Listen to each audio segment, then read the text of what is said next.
responsible gaming program aimed at public awareness, early detection of problems, problem gambling, and referral to support services with particular focus on rural and pre-urban areas. The Ministry of Finance, Planning and Economic Development develops and brings to Parliament a comprehensive national gaming and betting policy that, among others, minimizes the adverse social and economic effects of betting and gaming on the population. 2, introduces targeted safeguards for minor, low-income groups and other vulnerable populations. And C, provides a framework for using a portion of the gaming revenue to finance prevention and rehabilitation programs. Vote 131, the Office of the Auditor General. The committee recommends the Office of the Auditor General be provided with an additional Uganda shillings 8 billion .05 in financial year 26-27, specifically earmarked for strengthening audit coverage in emerging and high-risk areas. The Office of the Auditor General be provided with an addition of 2.2 to conduct impact assessment and perception survey. And number 3, the Minister of Finance, together with OAG, develop a multi-year resource plan that aligns audit coverage with the size, complexity, and risk profile of government operations. Under the Office of the Auditor General, the committee observed that there is inadequate staff numbers and delayed implementation of manpower plans. So the committee recommends the OAG be provided with an addition of 39.99 billion over the medium term to progressively implement its manpower plan, prioritizing critical technical and support positions. Recruitment and retention strategies, including competitive remuneration and professional development programs, be strengthened to attract and retain high-caliber audit professionals. Honorable colleagues, we also noted as a committee that there is insufficient and aging motor vehicle fleet under the OAG, and therefore the committee recommends that the OAG be provided with 5 billion in financial year 26-27 to replace its most critical aging vehicles and ensure reliable transport for field audits. 2, a phased vehicle replacement plan be agreed upon between the OAG and Ministry of Finance and avoid future accumulation of obsolete assets and ensure cost-effective fleet management.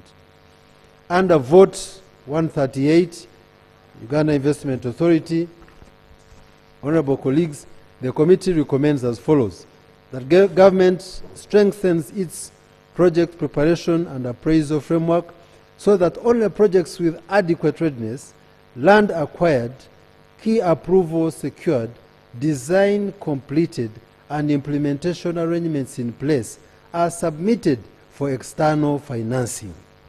The Ministry of Finance and Investment Authority, in collaboration with NEMA, Ministry of Works, Transport, and other relevant agencies, develop and implement a clear, time-bound roadmap to resolve all outstanding bottlenecks and fast-track completion of the Namamve project. Number 3, lessons learned from the Namamve projects be formally documented and integrated into the public investment management guidelines to minimize recurrence of similar delays in future industrial park and infrastructure projects. In conclusion, Right Honourable Speaker and colleagues, the Committee of Finance, Planning and Economic Development appreciates that the institutions under its jurisdiction are critical for achieving Uganda's socio-economic transformation agenda, including the NDP4 and the 10-fold growth strategy. However, prolonged capacity constraints and implementation bottlenecks continue to undermine their effectiveness. Therefore, the committee is of the considered view that the budget strategy for financial year 26-27 will be realized if the identified challenges are addressed and the above recommendations are implemented.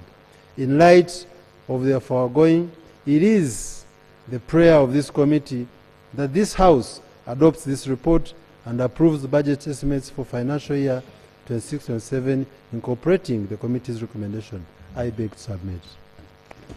Thank you. Thank you, Chairman, for this comprehensive report on finance, planning, and economic development. And because of how straight it is, and everything is and subject to and pursuant to Rule 156(2), I refer the report to the Budget Committee for reconciliation, harmonization, and consolidation. Thank you. Next. The Sectoral Committee on Defense and Internal Affairs. Honorable Ethel, I will send you to the Budget Committee to make the addition. Thank you.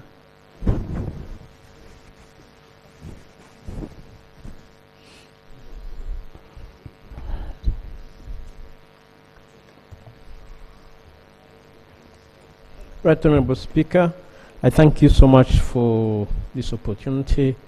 May I take the pleasure of laying on table the minutes of Defense and Internal Affairs Committee while receiving and processing ministerial policy statement.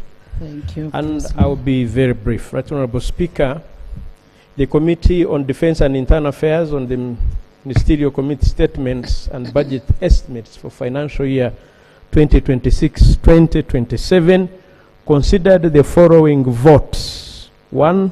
Vote 004, Ministry of Defense and Veterans Affairs. Vote 009, Ministry of Internal Affairs. Vote 309, National Citizenship and Immigration Control. Vote 144, Uganda Police Force. Vote 145, Uganda Prison Service. Vote 135, Directorate of Government Analytical Laboratory, and vote 137, National Identification and Registration Authority. Right Honorable Speaker, I will be highlighting a vote. I'll be making salient observations and recommendations. Right Honorable Speaker, the report was uploaded so the honorable colleagues can access it. Introduction and background. There are important points I wanted to make on budget efficiency reforms.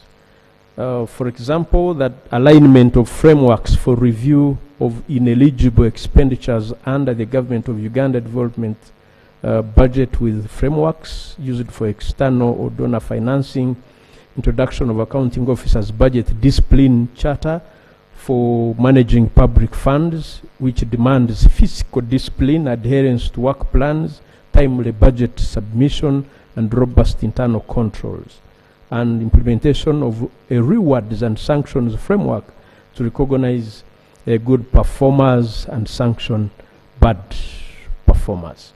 The MTF adjustment is there. We looked at a number of things, the methodology, just like many other committees. We also looked at compliance of ministerial policy statement for financial 2026-2027 with the following. In this, we are looking at what MPS what Public Finance Management Act demands and other relevant laws, like gender and compliance, gender and equity concerns. We did the scores, whether the MPS is aligned with the national development plans. We did the scores, and so the committee observations and recommendations on the above. The votes budget performance for the first half of financial year 2025-26. The votes budget performance for the first half of the 25-26 was summarized in the annex, which is also attached. 6.2, which is Ministry of Defense and Veteran Affairs. Right Honorable Speaker and Honorable colleagues, the performance for the first half of 2025-26 is in the report. We looked at the major audit findings for financial year 24-25, and we recommended as follows. The committee recommends that Ministry improves its budget execution as per the work plan to minimize budget absorption challenges. 2, the committee recommends that the Ministry of Defense and Veterans Affairs adheres to the procurement legal framework to safeguard against non-adherence to the contracts by contractors. Another recommendation, the Ministry of Defense should closely monitor contract implementation for effective project implementation. The budget estimates, including areas, is also there. The overall budget, which is 6.26211. The Ministry of Defense and Veterans Affairs will experience an increase in its allocation for the financial year 2026-2027 to reach 5,386.89 billion from 4,929.83 billion in the financial year 25-26. That increase, Right Honorable Speaker and Honorable colleagues, that increase, which is an increase by 457.06 billion, is due to wage bill by 46.01 billion, rise in the non-wage budget by 318.62 billion, and rise in the projected disbursements by external partners, this is awesome, whose contribution will increase from 255.98 billion in financial year 25-26 to 348.70 billion in 26-27. This is consistent with the volatility of the security situation in Somalia. Important to note that the wage bill for the ministry will increase by 46.01 from 1,391.5 billion in financial year 25-26 to 1,437.52 billion in this. This is as a result of recruitment of 10,000 currently undergoing training, to salary enhancement for the UPDF, which this House recommended last financial year, where 31.8 billion is enhancement of our scientists in armed forces, and the remaining balance is for promotions in the forces. Right Honorable Speaker, we recommend that a provision of 260.07 billion be made available to enhance the UPDF operational readiness and capacity by replacing the aging utility, logistic military trucks and buses over the medium term. On shortfalls in foodstuffs, we recommend an additional provision of 115.1 billion in the financial year 26-27 for the procurement of food. On shortfalls in uniform, we recommend an additional provision of 106.1 billion to the Ministry of Defense for the procurement of uniforms for our UPDF during the financial year 26-27. On maintenance of equipment and aircrafts, here, Right Honorable Speaker, we recommend that Ministry be provided with additional 71.2 billion for maintenance of equipment and 27.5 billion for maintenance of aircraft during financial year 26-27. On the National Referral Hospital, UPDF National Referral Hospital, on this monumental achievement that the UPDF has got already, we recommend that the ministry be provided with 93.2 billion to commence the construction of the cardiology and oncology departments during the financial year 26-27. Additionally, 108 billion for the operational costs to be provided over the medium term. On the capitalization of Uganda Air Cargo, Right Honorable Speaker, we got plans that the Air Cargo wants to acquire a mid-life Airbus A330-200 and C130 in order to enhance their efficiency and profitability, and to further expand the existing UAC area of operation, including other services. We recommend an additional 381.1 billion to be provided to Uganda Air Cargo to procure new aircraft to increase its revenue streams and add on the strategic airlift capability. On solar power plant, Right Honorable Speaker, we recommend, and this was established to reduce on the reliance on the grid, but also to make sure the UPDF and agencies can be able to run even when there is a power blackout. We recommend a provision of 74.1 billion in the financial year 26-27 budget and the medium term to establish a solar power plant in Nakasongora. Nakasongora is where all the military industries do reside. It is of importance that they are on the secure grid. On domestic areas, Right Honorable Speaker, in line with the phased plan of clearing existing areas, the committee recommends that the provision of 290 billion be made available to clear outstanding domestic areas upon verification by Office of the Auditor General. Gender compliance, we scored them and they are good to go. Vote 009, Ministry of Internal Affairs. The budget performance, the annex is part of the report, Right Honorable Speaker. Our recommendation to this is that the ministry expedites recruitment process of all its human resources before the end of the financial year to avoid creation of wage bill areas. The committee on performance of the development budget, we recommend that the Ministry of Internal Affairs should design procurement plans reflecting the contract execution milestones consistent with the cash flow plans.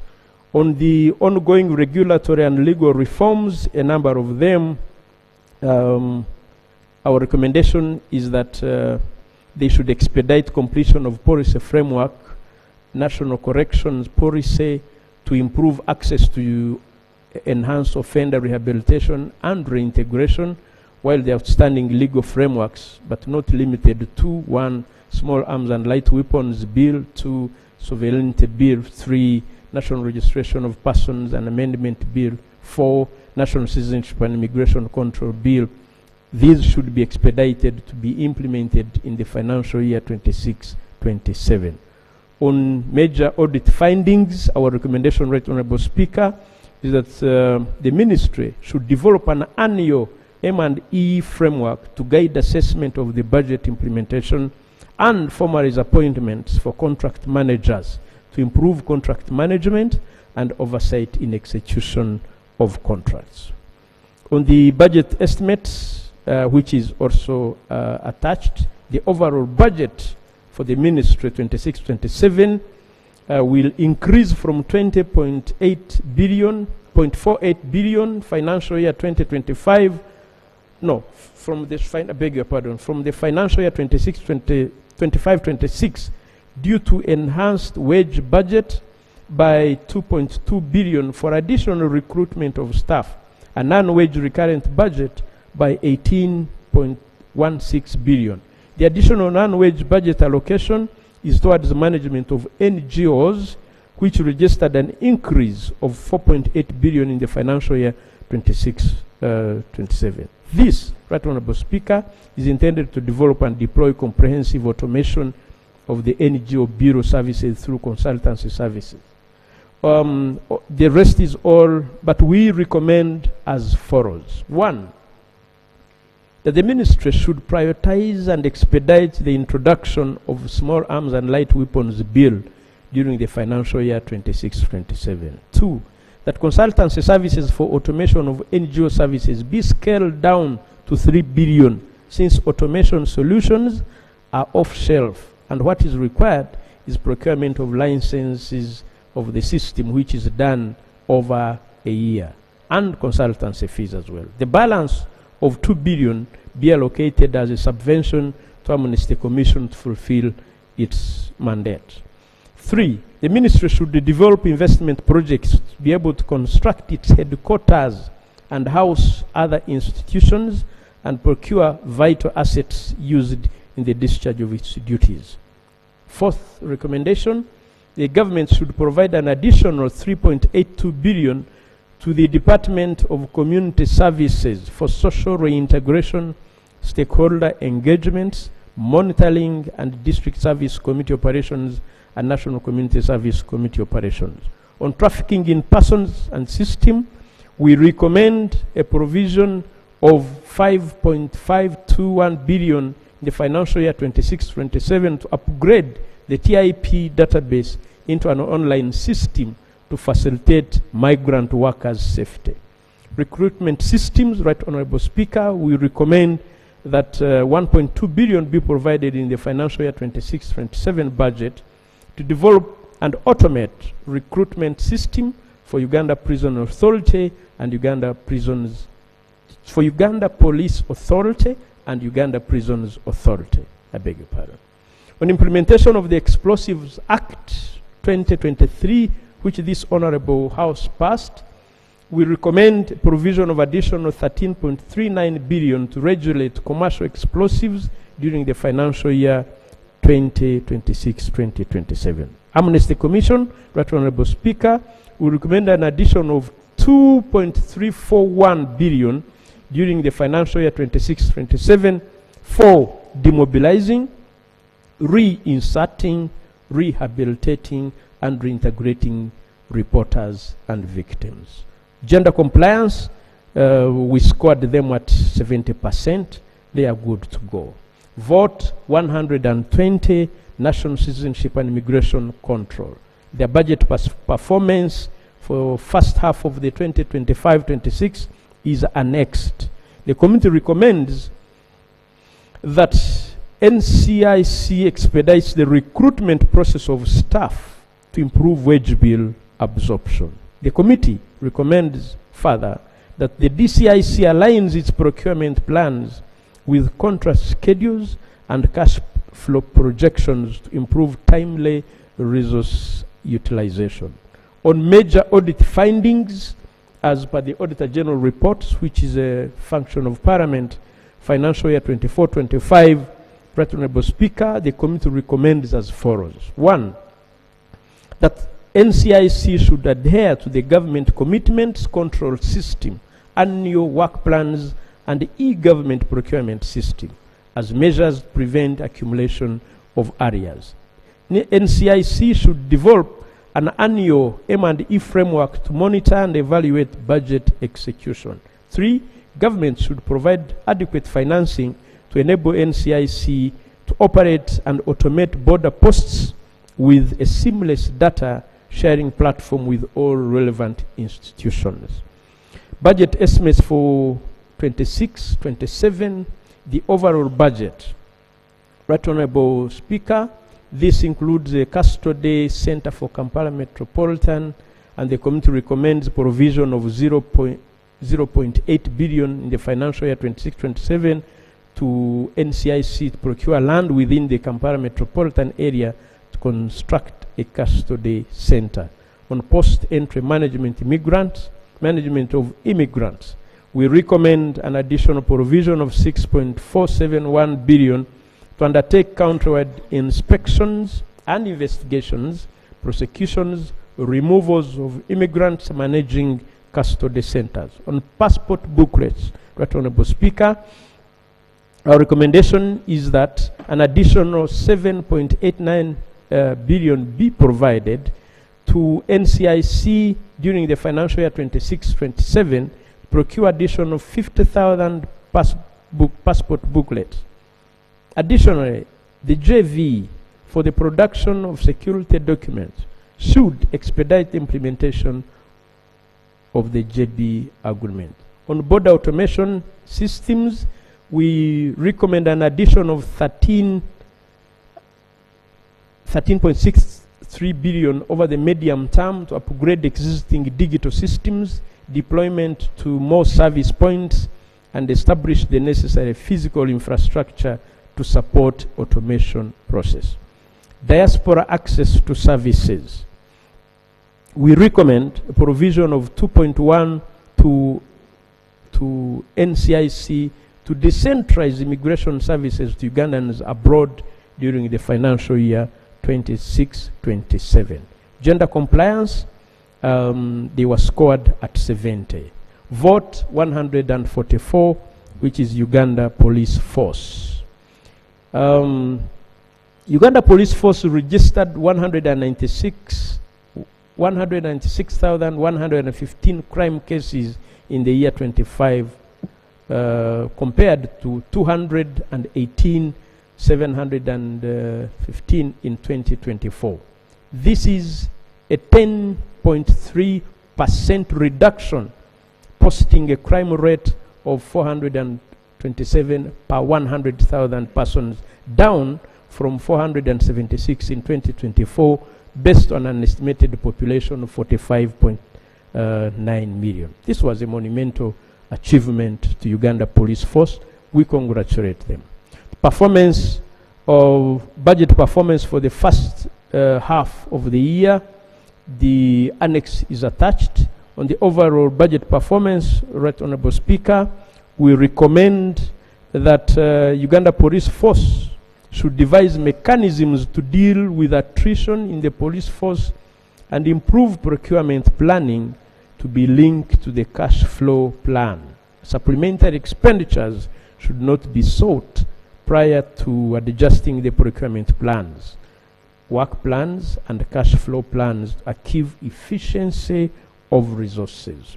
On the audit, major audit findings as per the Auditor General's report of financial year 24-25, we recommend the following: that Uganda Police Force should invest in automation of all its processes over the medium term to improve the level of efficiency, should also prioritize investment improving investigation capabilities to improve the conviction rate of cases, and undertake recruitment targeting improvement in staff levels towards AS2 and fire rescue services. The overall budget, Right Honorable, the estimate is attached. The overall budget for Uganda Police Force is set to fall, unfortunately, from 1,273 billion in financial year 25 to 1,190 billion in financial year 27. This drop in budget results from a 34.1 billion cut in the wage budget, which more than offset the rise in the wage bill by 11 billion to cater for new officers, and raise in the development budget by 12.46 for construction of police station at the stadia in preparation for AFCON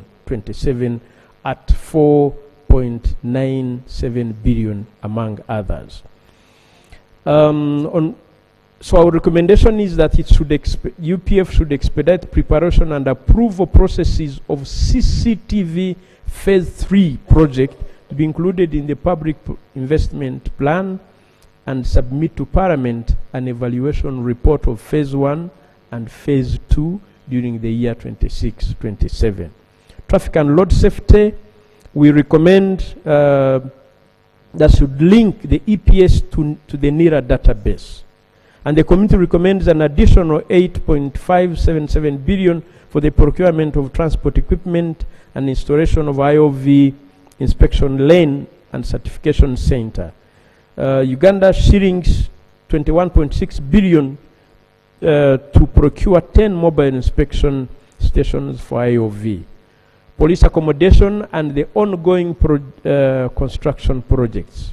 Yeah, we noted that, yes, there is a shift in Uganda Police now to construct accommodation and shift from asbestos. minimal but commendable. And we recommend that Uganda Police Force and the Ministry of Internal Affairs harmonize in the development process of the accommodation project to comprehensively address police accommodation challenges in the financial year 26-27. An additional 24 billion be provided over the medium term to renovate the existing barracks starting 26-27. Sub-county policing model. Right Honorable Speaker, this was passed by this Parliament. It involves the deployment of a minimum 18 personnel, 2 motorcycles per police station, a counterphone and radio communication, an office, staff accommodation of at least 18 personnel.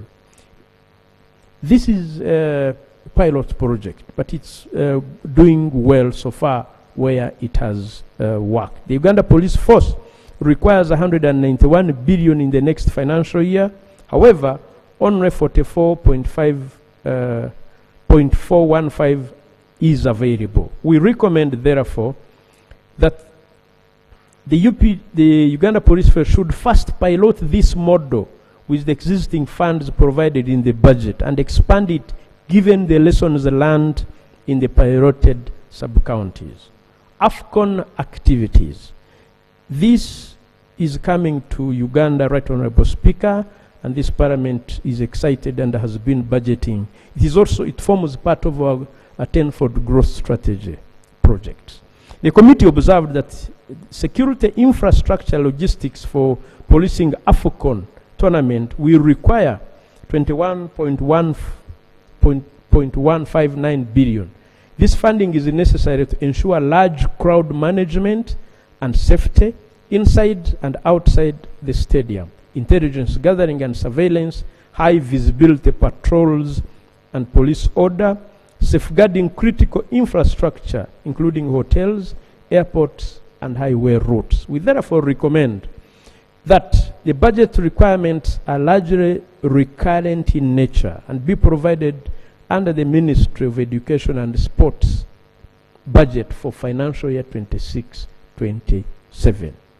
On criminal investigations, Right Honorable Speaker, we recommend a provision of 10 billion for the CIID to carry out thorough investigations on crimes committed during the financial year 26-27, and 24.252 billion to be provided over the medium term.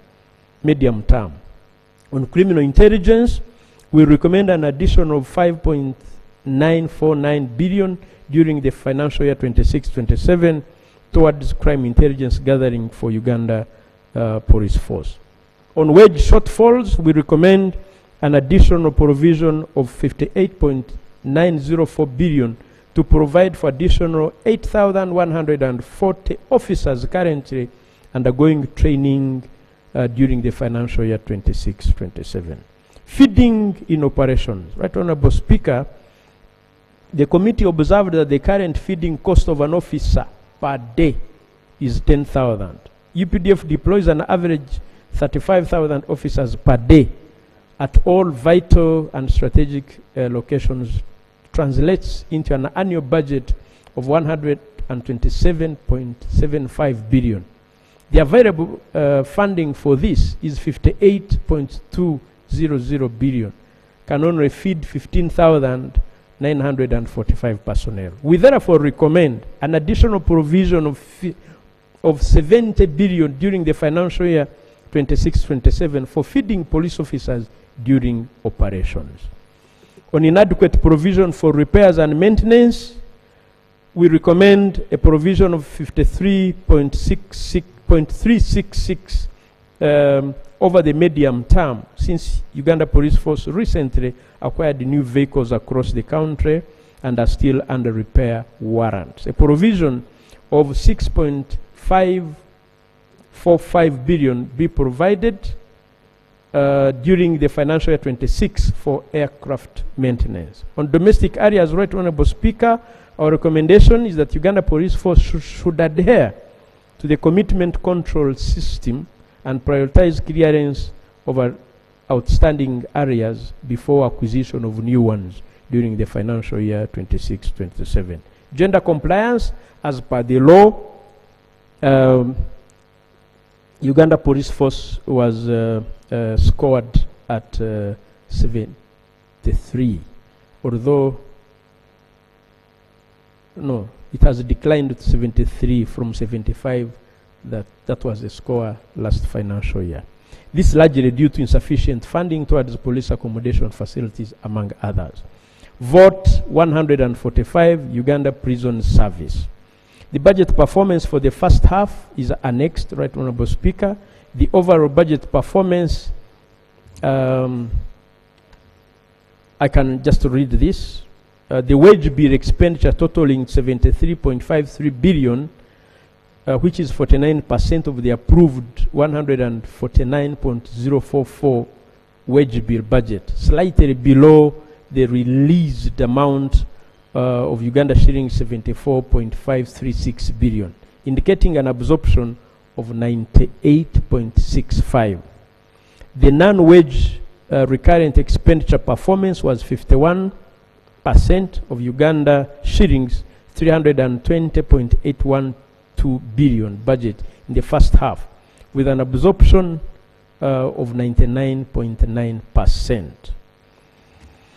Okay, on development budget, Right Honorable Speaker, the amount of 59.707 of the approved amount, only 16.994 billion was utilized, reflecting an expenditure performance of 28. Out of what was spent, 25 billion was released, indicating a release performance of 42, implying an absorption rate of 67.6%. The low absorption resulted from the ongoing procurement in the construction project. We therefore recommend that government should expedite judicial, investigative, and governance reforms in an effort to reduce the length of stay on remand. 2, the most of the ongoing construction projects are based on force account. Then procurement planning of supplies should be improved for the timely execution of projects. On the major audit findings, we also captured it. We recommend that the government should provide sufficient funding for Uganda Prison Service to recruit an additional prison staff to improve the ratio from 1:7 to 1:3 over the medium term. 2, while the construction of 734 staff houses at the selected prisons is ongoing and at various levels, during the financial year 26-27, government has provided 2.56 billion to construct 160 low-cost staff houses in selected prison instead of the required 800 increased permanent houses for Uganda Prison Service. Government should provide an additional 10.24 billion to Uganda Prison Service to meet the 800 low-cost staff houses target next financial year. With 41 prisons without safe water, government intends to provide boreholes for Kayanja and Rubirizi, leaving out the planned 8 additional prisons in the financial year 26-27. Government should provide additional 0.24 billion to meet the target. Our other recommendation number 4 is that government should provide additional 11.838 billion over the medium term to construct and equip the TB isolation wards in 16 regions, with the exception of Arua, which has been provided with 1.625 billion in financial year 26-27. Uganda Prison Service should collaborate with the relevant public institutions like NARO and Ministry of Agriculture, Animal Industry and Fisheries to the productivity of the cotton farms. Budget estimates, excluding areas, it is also annexed. The overall performance is there. Then we recommend that Uganda Prison Service should submit to Parliament project completion reports covering the financial outputs, expenditures, lessons learned, and sustainability arrangements for the revitalization of the prisons industries project after its closure. On prisoners' accommodation, we note that the prisoner population is growing at 7% per annum. We therefore recommend that provision of 2.983 billion be made for additional 17 prisoner low-cost wards during the financial year 26-27. I beg your pardon. 2, to develop a project to construct minimax prisons and low-cost prisons across the country. 3, additional provision of 9.22 billion over the medium term to implement the parole strategy. On production of prisoners to court, Right Honorable Speaker, we recommend an additional provision of 7 billion for the production of prisoners to court in an effort to improve access to justice. Here, we noted that the rate at which courts are increasing is not matching so prisoners are located far away from courts. So you have to transport prisoners from prison areas for justice to. So we recommend that amount to. It is slightly cheaper than building a prison where court is located. On staff accommodation, Right Honorable Speaker, we recommend a development of a comprehensive project under Ministry of Internal Affairs to provide for accommodation facilities of Uganda Police, Uganda Prison Services. Relocation of prisons headquarters. Right Honorable Speaker, this has been a topic for us for quite some time. This has remained outstanding throughout the current fiscal year, 24-26. Plans for relocation must be finalized in the upcoming fiscal year. Okay. To move from the existing premises on Parliamentary Avenue to create office space for honorable members of Parliament. Uganda Prison Service requires 91.5 billion to construct its headquarters over 2 years. First year requires 43 billion for the construction of its headquarters for 26-27 budget. However, a provision of 10.50 has been made available, leaving a gap of 33. We therefore recommend that government provides Uganda Prison Service with 43.56 billion over the medium term to construct its headquarters in Ruzila. The rest of the report as it is uploaded on gender compliance, they were scored at 75. Vote 135, which is the Directorate of Uganda Analytical Laboratory. The performance is in the report. We recommend that the public expedite with public service recruitment approvals and staffing of DIGAL before end of the year. We recommend strengthening planning and procurement processes to ensure absorption of funds in line with critical outputs, particularly those with the impact on service delivery. Major audit recommendations are all there. Budget estimates for overall is available. We also, on construction of National DNA Data Bank. Right Honorable Speaker, we recommend a provision of 10 billion to complete phase 2 of the DNA Data Bank to improve investigative capacity of the country.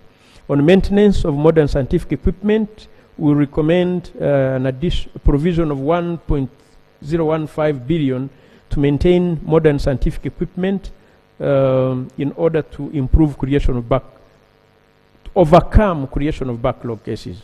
Operationalization there, laboratory on acquisition of modern scientific equipment for the headquarters, laboratory reagents, chemicals and consumables. Our recommendations are there on chemical wastes, incinerator, and additional working staff for hours, on accreditation, on gender compliance. Right Honorable Speaker, this is a new vote and the last in my report, which is vote 137, National Identification and Registration Authority. The performance is attached. I'm concluding, Right Honorable Speaker.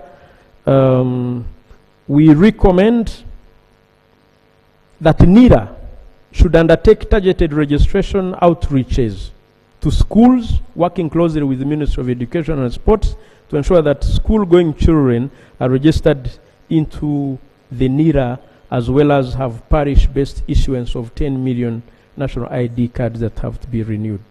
Awareness and sensitization of the exercise should be enhanced to improve uptake. NIRA should also prioritize civil registration of birth, adoptions, marriages, and deaths are all registered in the year occurrence. Right Honorable, we also recommend that government should provide funds for recruitment of staff to fill the approved staffing structure of 571 to effectively offer identification and civil registration services across the country. NILA should strengthen partnership and collaboration with the Ministry of Health, Ministry of Local Government, Judiciary, cultural institutions, faith-based institutions, development partners to improve institutional outcomes. And in addition, it should strengthen communication. Okay, I think I'm concluding, Right Honorable. On mass enrollment, civil registration, and all that. In conclusion, Right Honorable Speaker and Honorable colleagues, the Committee on Defense and Internal Affairs appreciates that the institutions under its are critical in achieving a peaceful and secure country.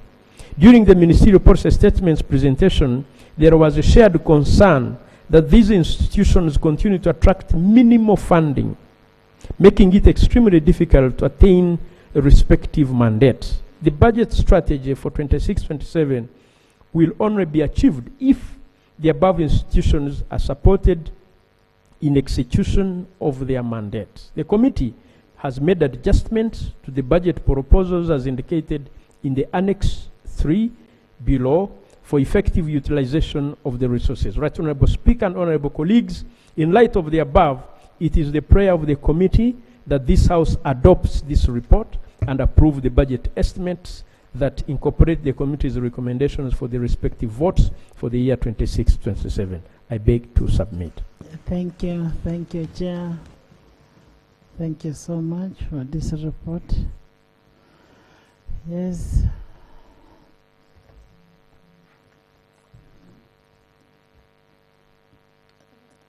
Paul.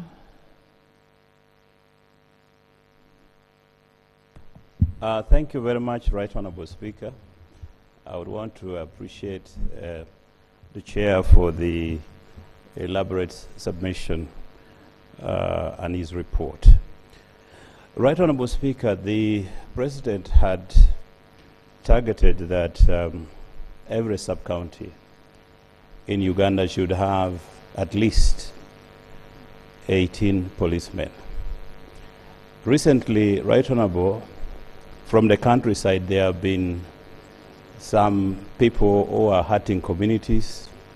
They steal goats, they steal animals.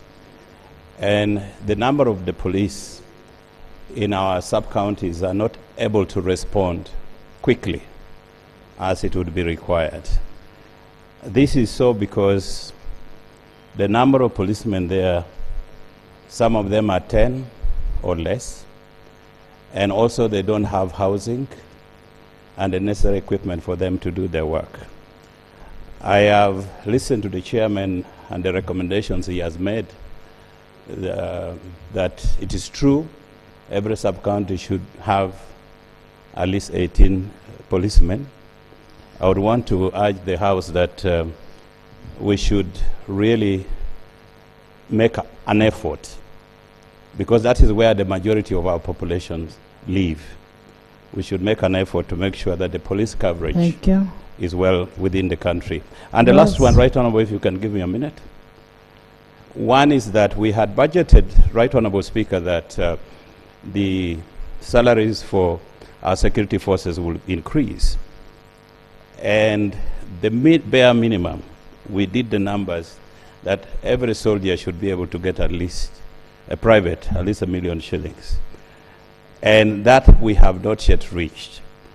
And we should, as a matter of strategy, Right Honorable Speaker, should be moving away from hardware to welfare. So I would also want to urge the House that even as we look at some of the investments in our security forces, we need to make sure that those in uniform also have a better salary. I want to submit. Thank you. Thank you.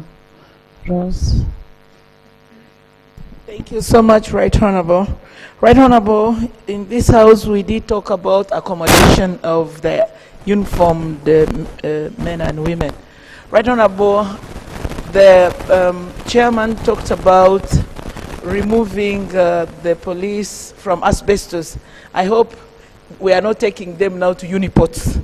Uniports are degrading. Low cost does not mean uniports. To Right Honorable, I want to agree with the previous speaker, my brother Paul, that when we are increasing salary, we should not only look at army. We should look at prisons, police, Armed and the forces. game rangers, all the armed forces. We are talking about cross-cutting. armed forces. Lastly, NIRA is doing hell of work. And I have seen the committee has put more, and we're asking more from them. NIRA is paid peanuts. Their staff, their topmost staff, maybe number 3 in the districts, are getting something little, like 1 million something really. With all this, they work weekends, Sunday, Saturday, NIRA staff are working. Can the committee propose something for that donkey, an increment on their salary? Thank you so much, Right Honorable. Sylvia.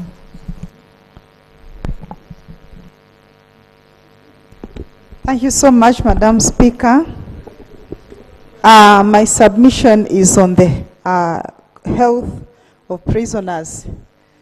According to the report, there are around 41 prison stations, prison farms without safe water sources. And we have realized that the growth rate is high at 7% per annum.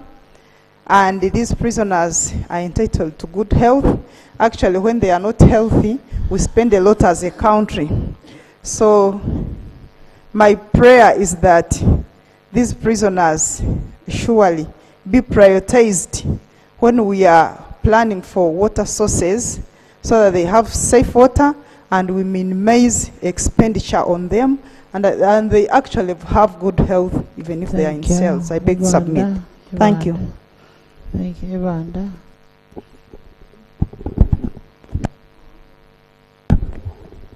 Thank you so much, Right Honorable Speaker, for the opportunity. I also want to thank the Chair for the good report. Right Honorable Speaker and Honorable colleagues, I want to talk about the issue of housing of police officers. Right Honorable Speaker, I live in Bunga, I go through Zambia police barracks. And sometimes they had allowed us to use that when there is jam. You go through that barracks. Right Honorable Speaker and Honorable colleagues, you can't believe. So it's high time, Right Honorable Speaker, this country prioritized accommodation for our forces, especially police and the army and prisons. And on the issue of increment of salary of people in uniform, some of us who stay at the border, Right Honorable Speaker, would appreciate the mighty force, UPDF, even the police, what they do in safeguarding this peace we are enjoying in Uganda. It's not by accident, but it's a deliberate move by people in uniform. And lastly, it's on domestic areas by Ministry of Defense. Right Honorable Speaker, there are people who supply Ministry of Defense, even police, even prisons, but payment becomes a problem. Business, people are moving out of business, they have nothing to do, they supply, but they're never paid. And I don't know whether the issue is with the Minister of Finance or Minister of Defense. I beg to submit, Right Honorable. Thank you. Honourable members, the issue of accommodation of the police officers is a serious one. I went to Zambia police barracks one time. I actually lost one of my police officers. So I went to the police barracks. And what I saw there was alarming. I wish we could do much to improve on the welfare of police officers. I wish we could really do much, because these are the people who guard us. These are the people who protect us. They work with us every day. But when they leave a comfort zone of where they are guarding a big person, where they go back, they are sharing a house with more than one family. You're outside there sleeping in the neighbor will impregnate your wife. You see that kind of thing. So, so it is good that we plan for these people. Yes, Ethel. Thank you so much, Right Honorable. You know, Right Honorable, at times when we face the wrath of the police, at times we just really think of what exactly. But true, when you go where they sleep. And these days, Madam Speaker, I wish to know from the Minister, since he's here, we have these temporary barracks that get established for places like Chira. Right now, there is one at Chira Gombolola. It has not been there, but whereby the UPDF and some few police officers have to reside. These are temporary tents. They have been put there for some moment. How are they handling matters of the bathrooms? At least the washrooms are there, because there are some latrines that exist, but you wonder how are they being handled. That's some other key matter we have to do, because at times... What wrath do you feel? Madam Speaker, I don't want to narrate what I went through during campaign. I don't want. But no, now we are talking about the welfare. Yes, it's what I'm insisting on. Because let's leave alone the issue of the wrath. Because I don't think the police officer will attack you when you don't have a problem. Thank you so much, Right Honorable. Right Honorable, what we want to insist on is how the policies are catered for as far as deeper into their washrooms and what they use to bathe. Exactly. This is what I'm insisting on. At times when they put their temporary barracks at a certain school, at least we are assured the latrines exist. What about the bathrooms? And two, I would also wish to inquire from the minister, how has he gone further to rethink the matter of Uganda Prison Services, the accommodation for juveniles? You realize that many times, like what has been ongoing for the Utambala case, before the two juveniles were given bail, they had to reside, they had to have accommodation with the adults. So that's a key matter in many prisons. So we also have to rethink that matter and provide accommodation. I thank you. Honorable Minister, when these the police officers or the army officers camp somewhere, do you have facilities for them? Do you have mobile facilities for them?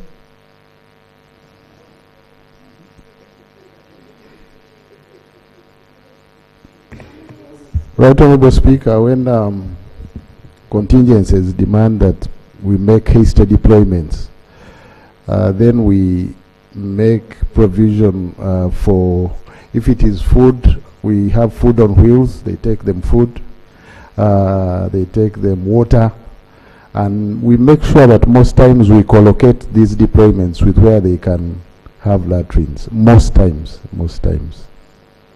Okay. Not to go, I know the insinuation going everywhere to litter. At least we've not seen the aspect of littering. Honorable Minister, the issue of having 18 policemen per sub-county. Honorable Tebandeke has just showed me a picture, very ugly picture of the Panga men in this area. I think it has just happened. Can you bring it up? Thank you, Right Honourable Speaker. Before I talk to the issue at hand, I need to appreciate the Chair for the report. But I've earmarked that there are 10 billions suspected to be put for criminal investigations. Right, Honorable Speaker. That money is not properly clarified on how it's going to be distributed per polling station opposite. So you want to do the operation? No, Right, Honorable Speaker, my point is,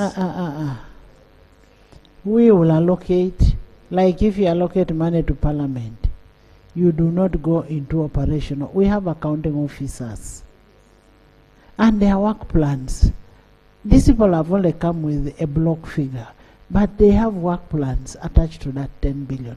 Tell us about the Panga people. Thank you, Right, Honorable Speaker. I was only worried of about 185 polling stations, if divisible by the figure. However, Right, Honorable Speaker, that is a problem of overthinking. The issue of investigation with the police is still pending. For instance, in Kayunga, I've just got information and I've been following it since 2024 to date. The Vijambia men are always moving and they have caused serious harm and even death of some of our people. As I speak now, 15 are reported injured. What is Vijambia? Vijambia quoted. Panga. Right, Honorable Speaker, as we speak now, 15 are reported affected and 4 of them are dead. Right, Honorable Speaker, the 2 have just died recently. And even... what do you mean by recently? Just last week, and one was buried in my constituency at Nyondo. Those people have severely reported such cases at the police, but have not got any rescue at all. And when I'm here and I'm seeing a lot of money being allocated for investigation, that's why I was thinking and turning otherwise, that should be scrapped and maybe be put to welfare. Honorable Minister, I think you need to take up his issue of the Panga people. Give him the information that you are giving me because the minister is here. Right, Honorable, as you directed, he has given me the Okay. report, and we shall follow up on that matter. But also, maybe taking advantage of the microphone, you alluded to, because for him he has said they report but there is no action taken. So I think we shall respond in that direction. But relative to strength, talking about the sub-county model, Right Honorable Speaker, we have the ideal but with no matching means. So if only we could have, and there are 2 ways to this, either we go big bang, get the resources, do it at once, or we do it incrementally. So, which is what we are doing because of the resources don't match the ambition we have. And honorable members, when we are talking about all these wish lists, we should also be looking at our revenue envelope. We would want to do everything at once, but the problem is we are also limited. Yes, not love. I want my DP man. Thank you, Right Honorable Speaker. Thank you, Chair, for the report. Right Honorable Speaker, my attention is drawn to issue of NIRA. Yeah. About 6 months before elections, government did us wonders to undertake renewal of national ID. The IDs. You recall that 6 months was not enough, so it was extended a bit for 3 months, but interrupted by elections. In my constituency, Madam Speaker, so many people did not have opportunity to renew their national ID. So many students who came back on holidays did not register. But above all, now, as we speak, they are now distributing the IDs that have already been printed. The problem with it, Madam Speaker, is that those who were hired to undertake renewal of national ID, their term has expired, so they went back home. So there are no staff to distribute the printed national ID, and forcing now locals to pay some little money to facilitate privately some of those people. I think, Madam Speaker, it would be good to add some money in this direction so that this very good project is concluded, that everybody have their national ID renewed, but also those who have renewed theirs, pick them. I would recommend that those workers be reinstated, at least for the next 3 months, so that this is concluded properly. I thank you very, very much. Thank you. Honorable Seungu. Thank you, Madam Speaker. Madam Speaker, also allow me to thank the chair for being very elaborate. But my problem with your report, there is no consideration of new districts that don't have district police headquarters. Madam Speaker, some of us, our districts, we have those police headquarters which are used at sub-county level. They are the ones which are acting as district police headquarters. And when you go to the new cities, some cities are still having battles between all the districts and the new city where the police headquarters are located and ownership of property. But I would pray that with the phased manner, you would be starting to help us. Kalungu, we don't have this headquarter. Then also, Madam Speaker, through you to the chair, you talked about air cargo. We need the comprehensive statement on air cargo to know the status of air cargo. The last information we got is that there is one plane which is in Jordan for repair, others are not functioning, but we are talking about buying new ones. That is the NTR for UPDF, if those planes are working. Is the air cargo in functioning or it's not functioning? Then lastly, Madam Speaker, the issue of salaries. Whenever they talk about an increment for teachers, policemen also get excited. Can we know whether the 25% that is coming on the side of my fellow teachers is also embedding police officers? If that one is catered for, then lastly, Madam Speaker, science experts in police are complaining.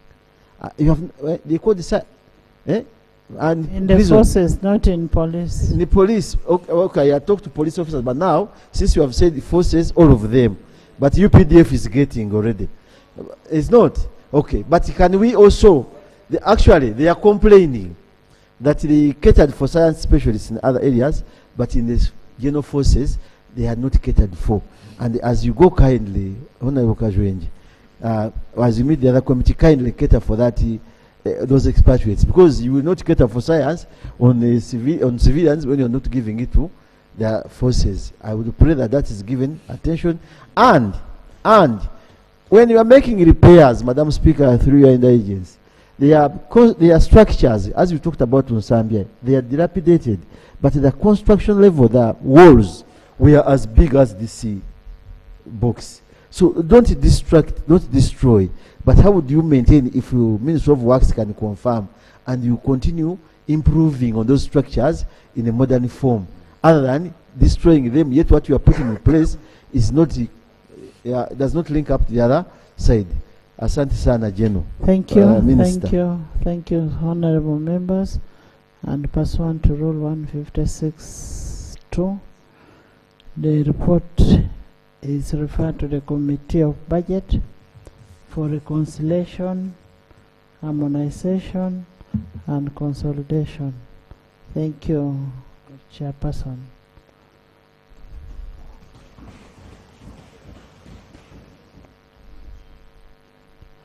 Next, the Sectoral Committee on Lands.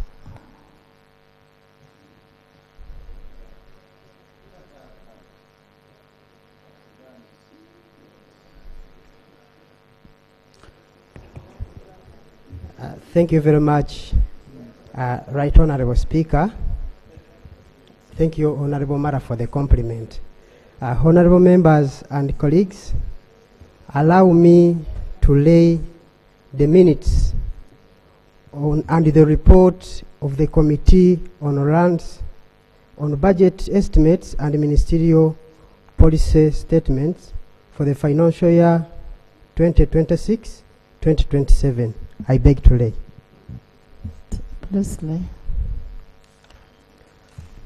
Right Honorable Speaker and Honorable colleagues, the Committee on Lands is mandated under Rule 156(1) to review and consider the ministerial policy statement and budget estimates for the Ministry of Lands, Housing and Urban Development, as well as Uganda Land Commission, which fall under the following programs.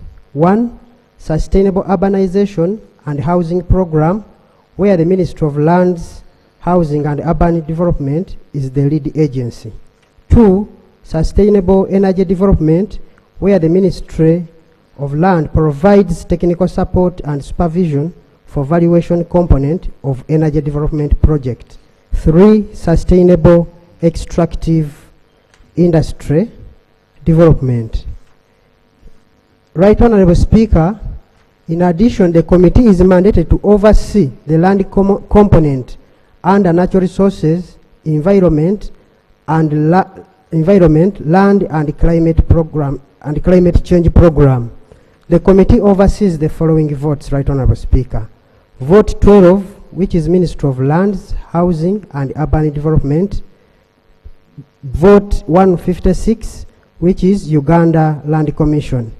There are also semi-autonomous agencies which the Ministry of Lands, Housing and Urban Development oversees for policy direction, and these include National Housing and Construction Company Limited, Physical Planners Registration Board, Architects Registration Board, and Surveyors Registration Board. Honorable Member, for the interest of time, allow me to go to page number 5, compliance of the MPS to the Public Finance Management Act. Right Honorable Speaker, the Ministry vote 12 is compliant to the gender and equity by which, and it scored 73%, which is satisfactory. Then vote 156, which is Uganda Land Commission, scored 64%. On climate change responsiveness, the Ministry of Lands scored 57.8%, which is above the pass mark of 50%. Honorable members, allow me to go to page 10. That's vote 12. Right Honorable Speaker, the ministry's total budget is projected to decline significantly by 40% from shillings 336.592 billion in financial year 2025-2026 to shillings 200.623 billion in financial year 2026-2027, as shown in table 5 on page 10. Right Honorable Speaker, the decline in the ministry's overall budget is further explained by the large reduction in the external financing of the Uganda Cities and Municipalities Infrastructure Project, WUSIMID, which is expected to fall from 86.454 billion in financial year 2025-2026 to 21.278 billion in financial year 2026-2027. Honorable members, allow me to go to observations and recommendations in the interest of time. Right Honorable Speaker, the Ministry of Lands, Housing and Urban Development, the committee,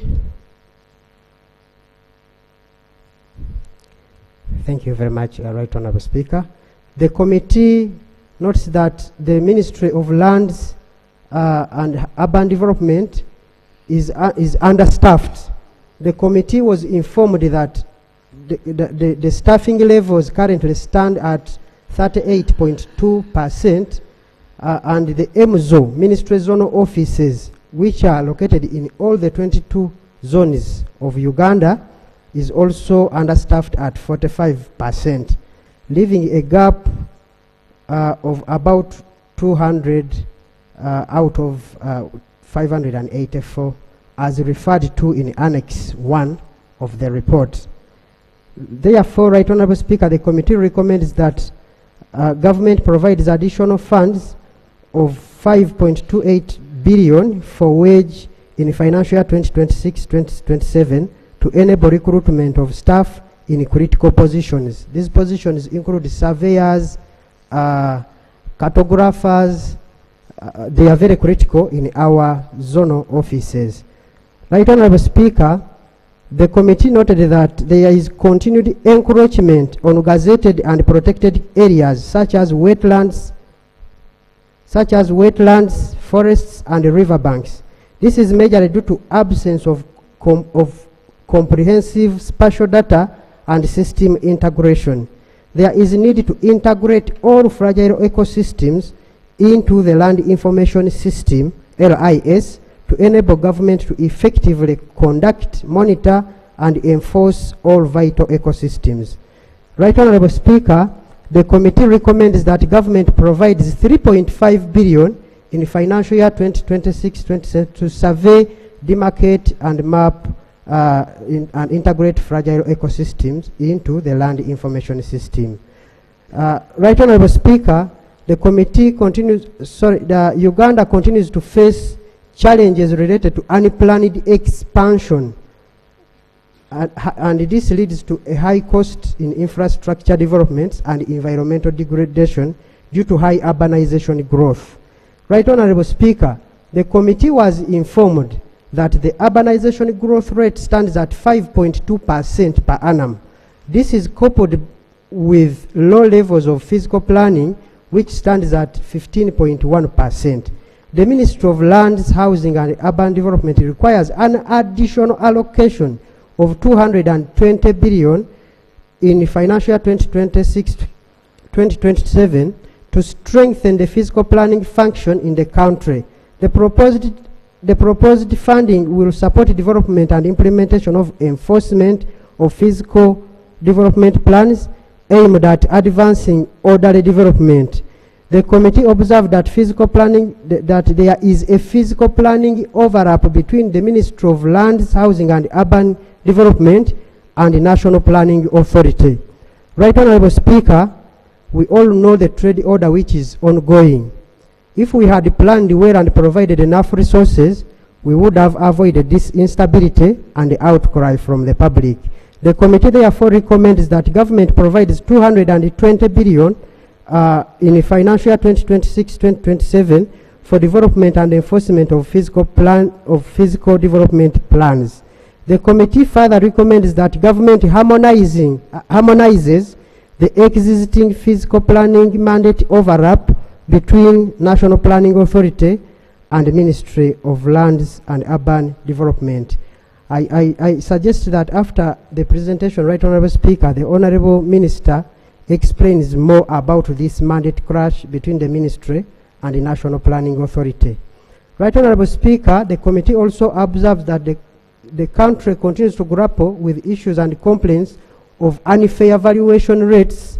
The committee commends the Ministry of Lands and Urban Development for Land Valuation Management Information System, LAVMIS. The system is intended to improve reliability and efficiency of valuation. Improved valuation system such as LAVMIS will enhance fairness and transparency, support compensation for public projects, reduce disputes, and strengthen domestic revenue mobilization through better property-rated assessments. This will also enhance investor confidence and orderly land markets. The committee recommends government to provide 3.06 billion in financial year 2026-2027 to roll out and operationalization of Land Valuation Information Management System, LAVMIS, and development of the property index.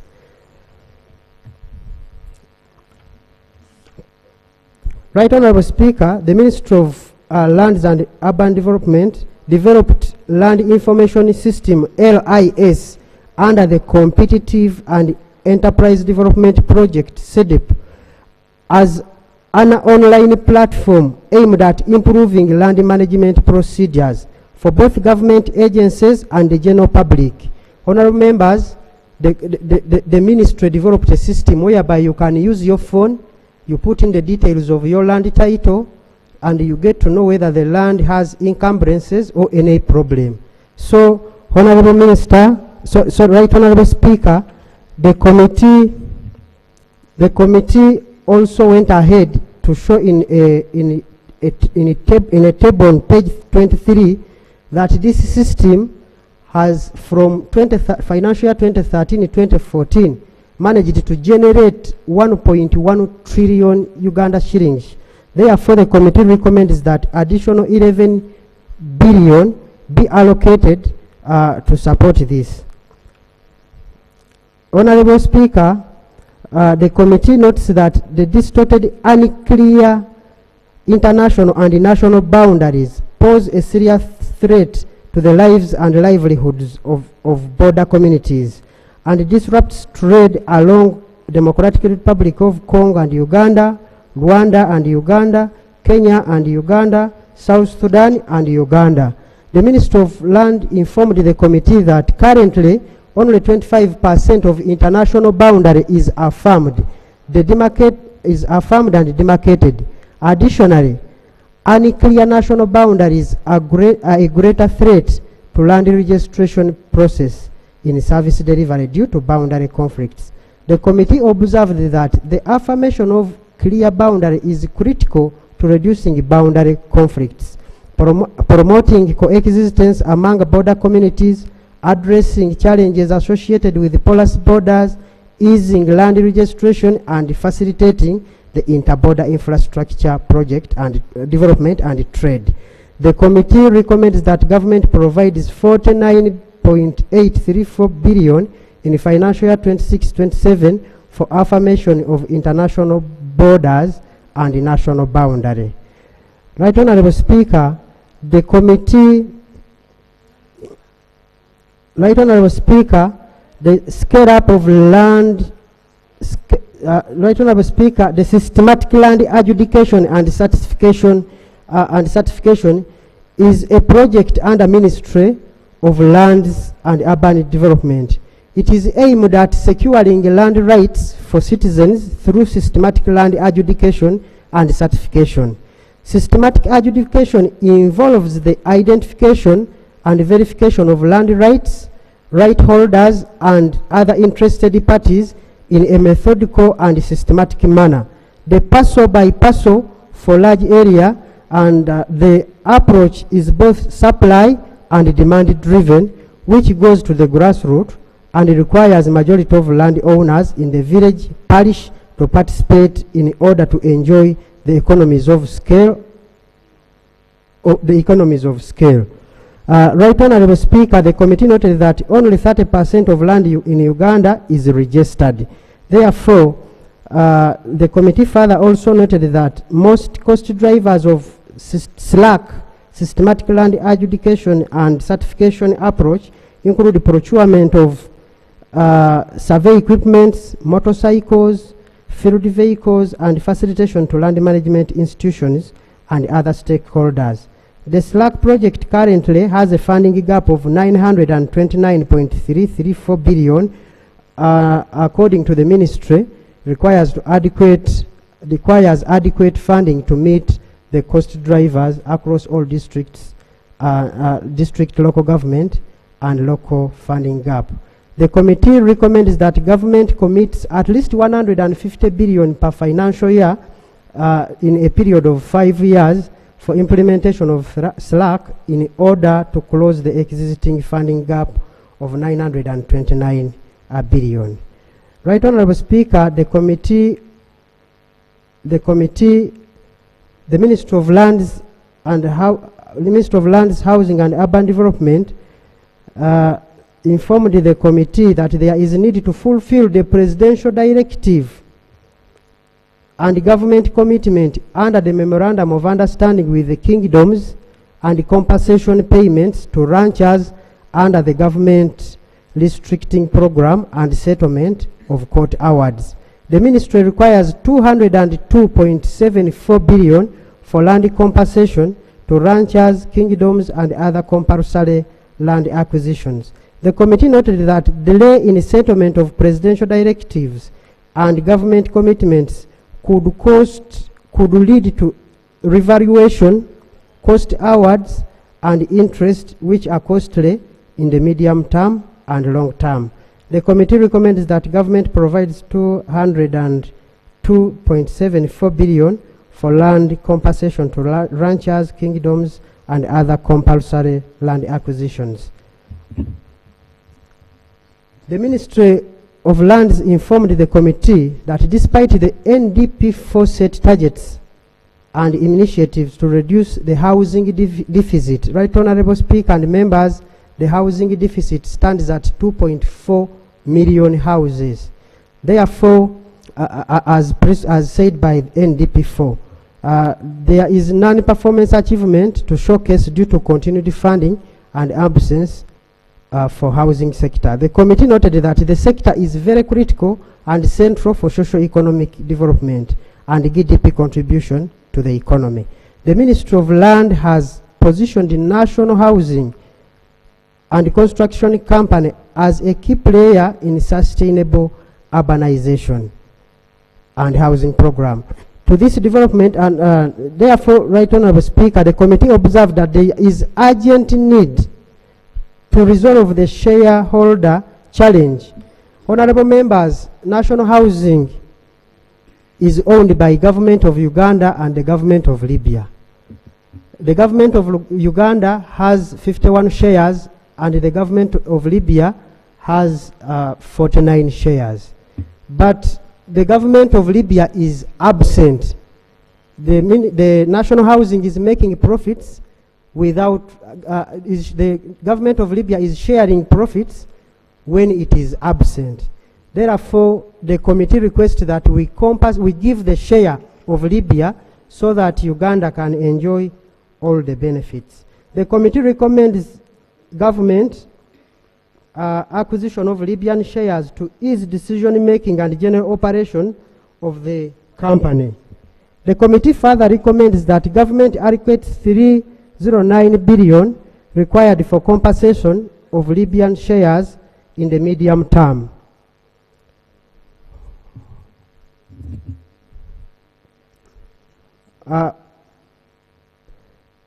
Payment of outstanding subscription to Shelter Afrique Development Bank. The government of Uganda is a shareholder in Shelter Afrique Development Bank, a Pan-African development finance institution responsible for funding end-to-end development of affordable housing across African continent. While the development bank has funded housing developments in other African countries, outstanding annual subscription fees have led to limited Shelter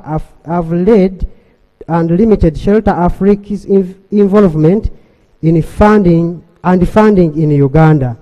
The committee recommends that government settles the outstanding 21.5 billion arising from unpaid annual subscription fees to unlock 250 billion debt funding to National Housing and Construction Company Limited and other developers. Honorable members, we have gone to vote 156, that is Uganda Land Commission. Operationalization and effectiveness of the Land Fund. The Land Fund is established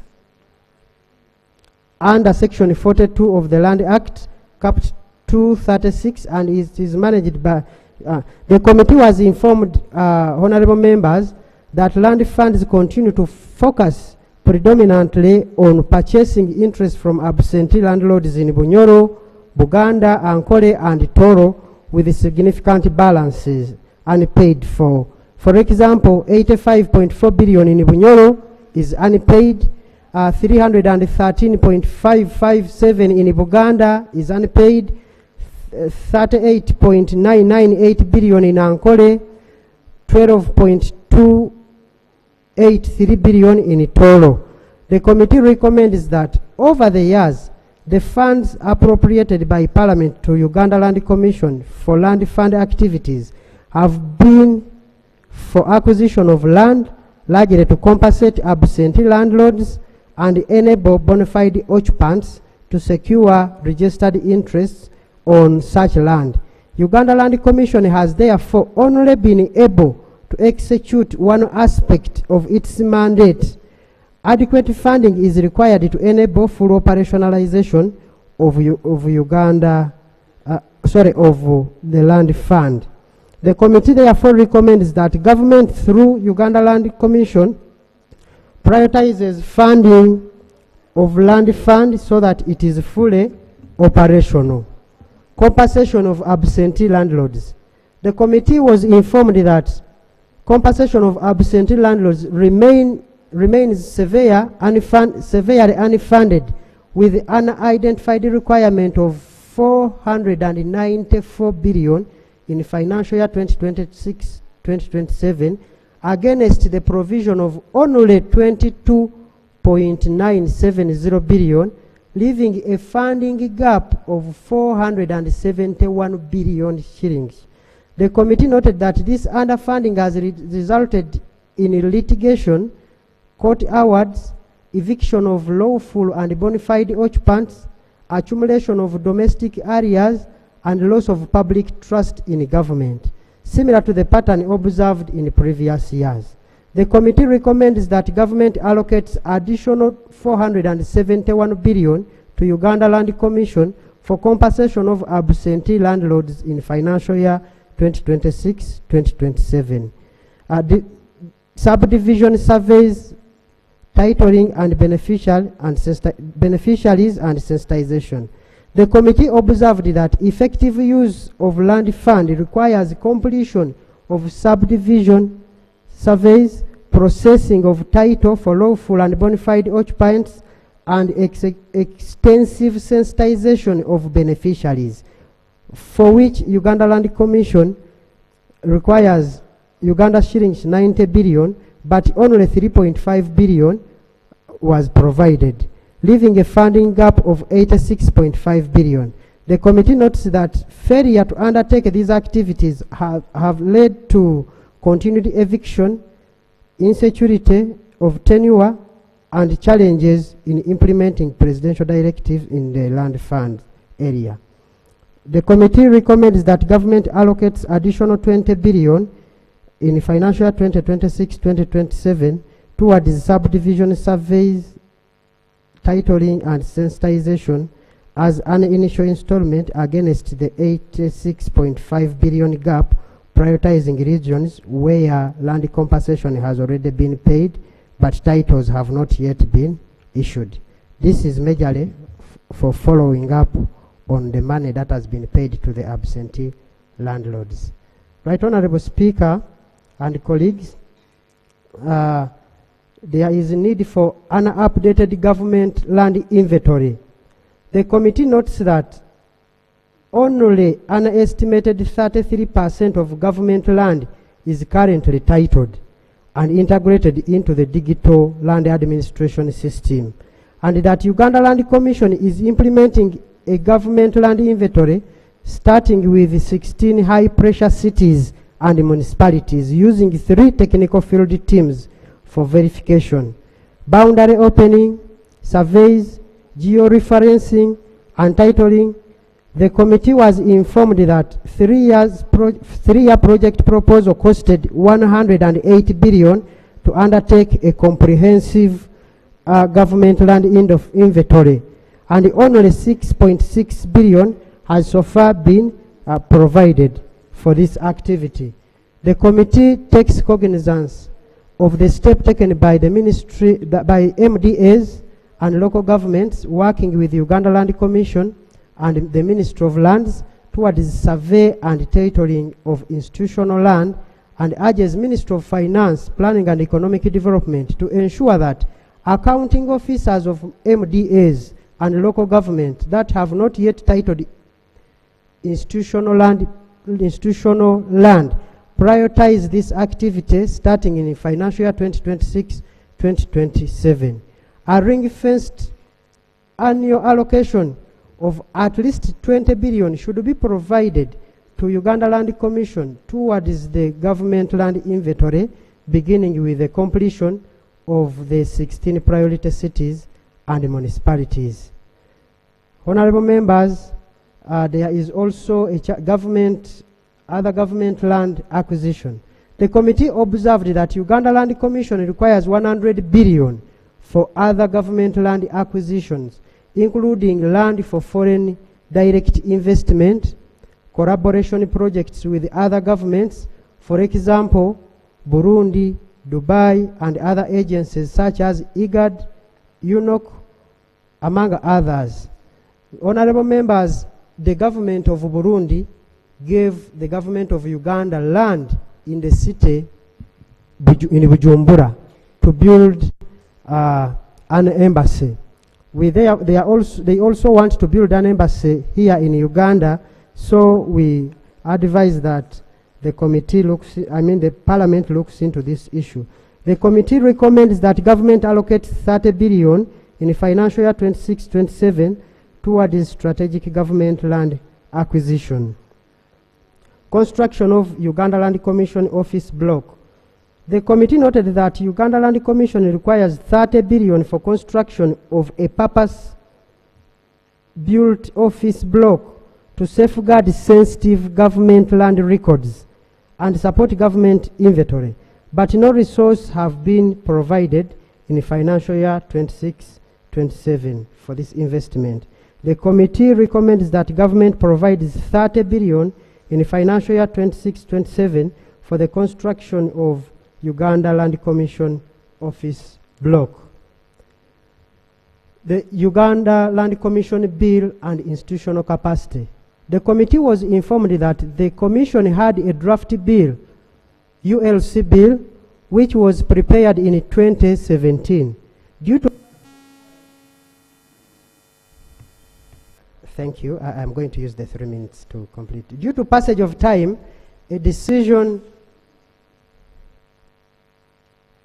was taken by the ministry's top management to update the principle of the bill, and therefore redraft the bill to address and incorporate the developments that have emerged over this period. To achieve this, a regulatory impact assessment is being undertaken to inform. Therefore, honorable members, the committee recommends that Ministry of Lands, Housing and Urban Development and Uganda Land Commission fast track the processing of the ULC bill. Honorable members and colleagues, you have heard the unfunded priorities in the Ministry of Lands and Uganda Land Commission. To achieve the tenfold strategy, everything that we do is done on the land. We therefore want to I want to conclude, Right Honorable Speaker and honorable members, that this House considers the ministerial policy statements and the budget estimates for the financial year 2026-27 of the Ministry of Lands, Housing and Urban Development and Uganda Land Commission, and recommend that the report of the Committee on Lands be adopted. Right Honorable Speaker, I beg to move. Thank you. Thank you, Honorable Chair. You've had a report. What is crucial is that we need money for absentee landlords. That is what the promise that was made. And then the other thing is we need an updated government land inventory. Honorable Minister, I want to refer you to page 14, and the challenges that are there in lands, increasing land disputes and conflicts arising out of land evictions, Then we have fraudulent land transactions. Fraudulent land transactions. Then encroachment on public land. Encroachment of public land. Double titling. Double titling. And then the other thing is non-adherence to fiscal planning regulations and standards as the guidelines. So you need to look at, and then the growing slums, and then an informal settlement in the slum areas. So you need to look at that, Honorable Minister, and see how you handle that issue, because they are very serious issues, and where you need our help, we are available to help you.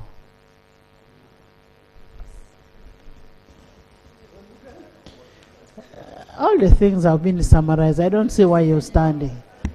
Honorable Minister. Thank you, Right Honorable Speaker. And I want to urge you, Honorable Minister, when there is any disposal of land belonging to government, to adhere to the Public Finance Management Act, yes, where Parliament has to approve. Take a note, Right Honorable. Thank you. Thank you. Thank you, Right Honorable Speaker. I want to thank the Chair of the committee for the report. Honorable members, the issue raised in our report, they are the real issues right now affecting performance of the ministry, but nonetheless we are trying to do what is required of us to deliver services. I would begin with physical planning, which is a big challenge. Right Honorable Speaker and members, I would say that physical planning was done by the Ministry of Lands, Housing and Urban Development, working together with the local governments. But during RAPEX, the National Physical Planning Board, the board was removed and it was taken to NPA. When it was taken to NPA, because of the rush, we never harmonized on the roles that would be done within the ministry. Because according to rationalization... Honorable Judith.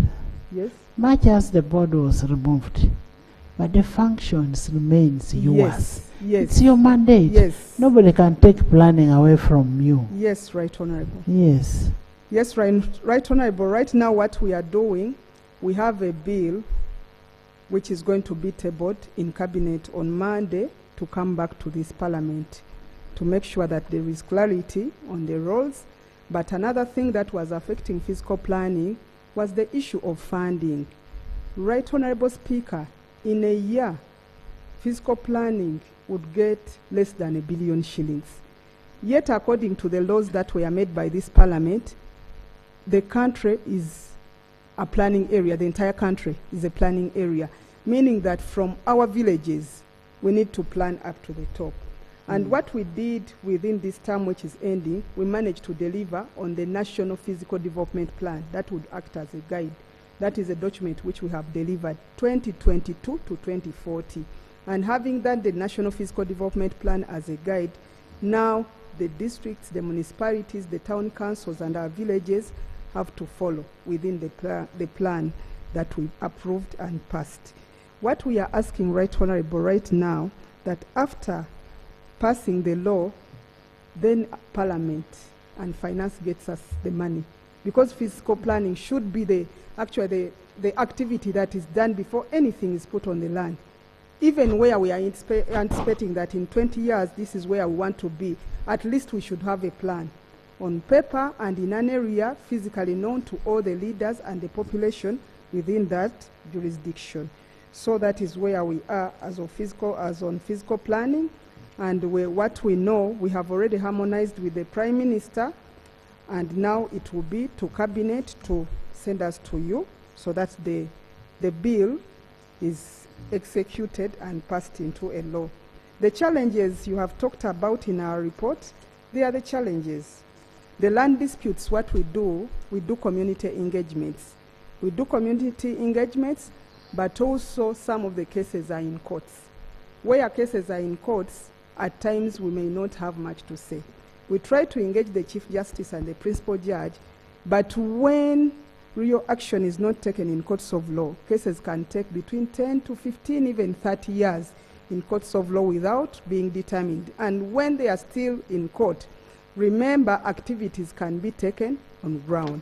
But what we usually do as a ministry is to write to the District Security Committee to halt whichever transaction is taking place, whichever activity, to leave the status quo as is, so that courts of law can expedite the processes. Where matters are not in courts, we try to mediate and handle. And we have handled so many cases through mediation and engagements with the parties that are involved where disputes are. For the transactions where you have talked about double titling, overlaps, the President told us to introduce what we call blockchain. We believe that blockchain technology is technology that is going to help us to handle the overlaps and the double titling.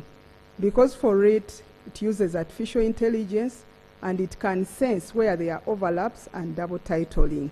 So right now, the concept has been developed.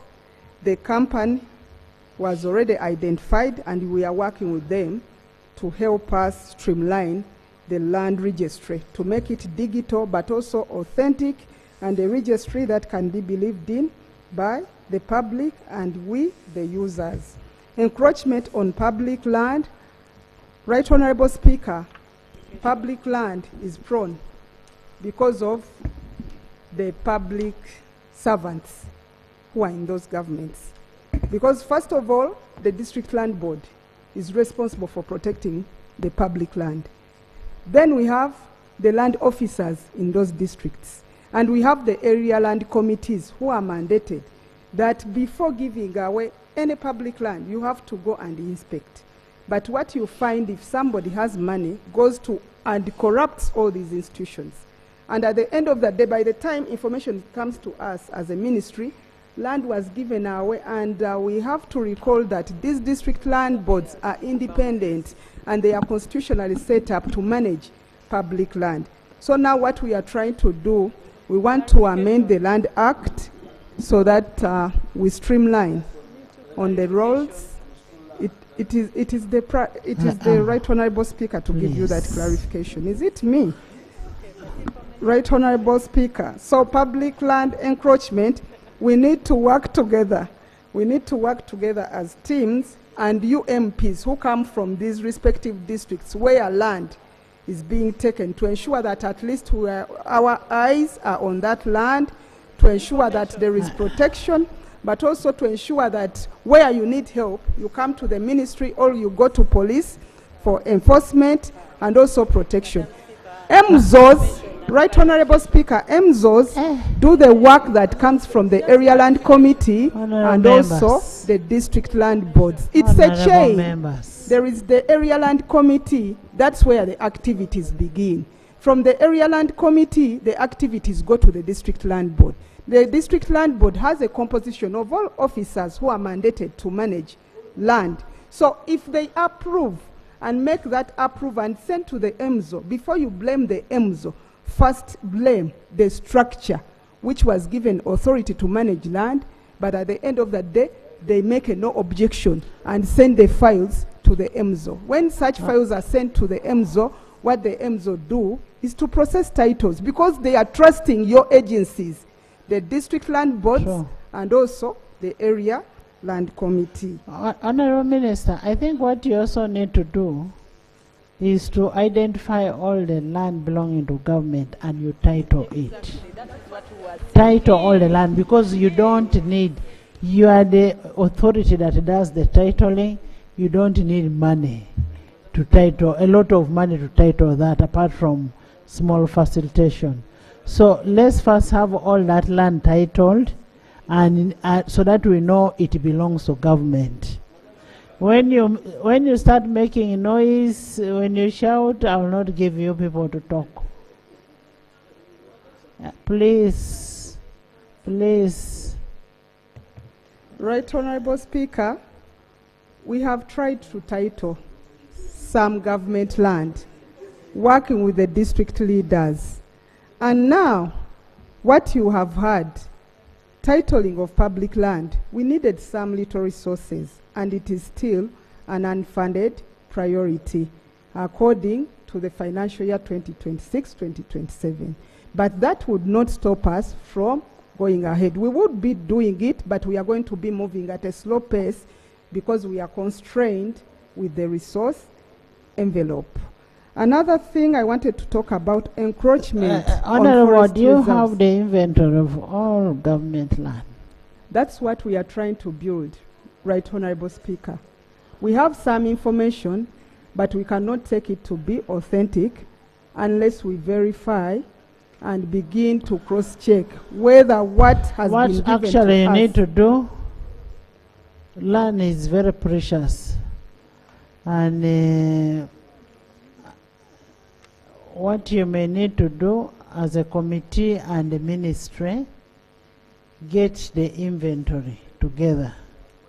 And then you'll come and present to this house. Okay? Yes, Honorable Pendusi. Thank you very much, Right Honorable Speaker. The clarification I seek, Right Honorable Speaker, is in relation to the part where the chair of the committee talked about compensation for ranchers and kingdoms. Right Honorable Speaker, you're aware between 1996 and 2006. You are aware between 1996 and 2006 there were several hundreds of IDP camps that were established in Acholi, Lao, and later on in Teso. Right Honorable Speaker, at the time of return and resettlement, the owners of these lands where the IDP camps were established were promised by government that they would be compensated as their land had been terribly depleted or degraded. And government made this commitment, and it's now almost 10 years down the road when no mention is made about this. The clarification I would like to seek is whether the Honorable Minister is aware and whether there is any plan for the ministry to put into action this commitment that was made by the President. Thank you. The good thing you're a member of the Budget Committee, you're going to raise that issue in the Budget Committee with the Minister of Finance. What the Minister of Lands is also asking, she's also asking for money. And she's asking for money from finance. So I will refer the report to the committee pursuant to Rule 156.2 for harmonization, reconciliation, and consolidation. And I will want to get a report from on the inventory of the lands and all the issues, all the challenges that have been raised on page 14. You'll need to come with a report to the House on all those issues. I'm the one who mentioned them. I mean that. I have given you all the challenges and they are documented. You come back with what you think we should do on that and what you've done as a ministry. And secondly, these assets, these titles, these lands of government, the minister should work with the accountant general to ensure that all government entities, you find some land, for instance, land belonging to schools, is land belonging to Ministry of Education, is belonging to a Ministry of Education, land belonging to maybe to another ministry, it belongs to a different ministry. So we should consolidate all this and come up with all of that. Next item. The next presenters, I'm giving you 10 minutes. The Sectoral Committee on Foreign Affairs. Foreign Affairs. 10 minutes.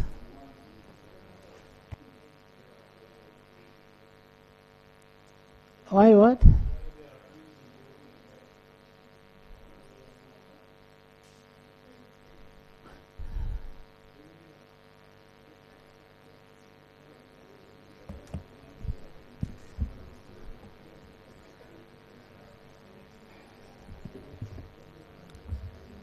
Right Honourable Speaker, in accordance with Section 13 of the Public Finance Management Act, Cap 171, and Rule 155 of the Rules of Procedure of Parliament, I beg to lay the following. 1. Report of the Committee on Foreign Affairs on the Ministerial Policy Statement and Budget Estimates for the Ministry of Foreign Affairs, Vote 006, and Missions Abroad, Votes 501 to Votes 538 for financial year 2026-2027, and the annexes thereto. I beg to lay. Please lay. 2. The minutes for the committee meetings with the votes. I beg to lay. Thank you. Please lay.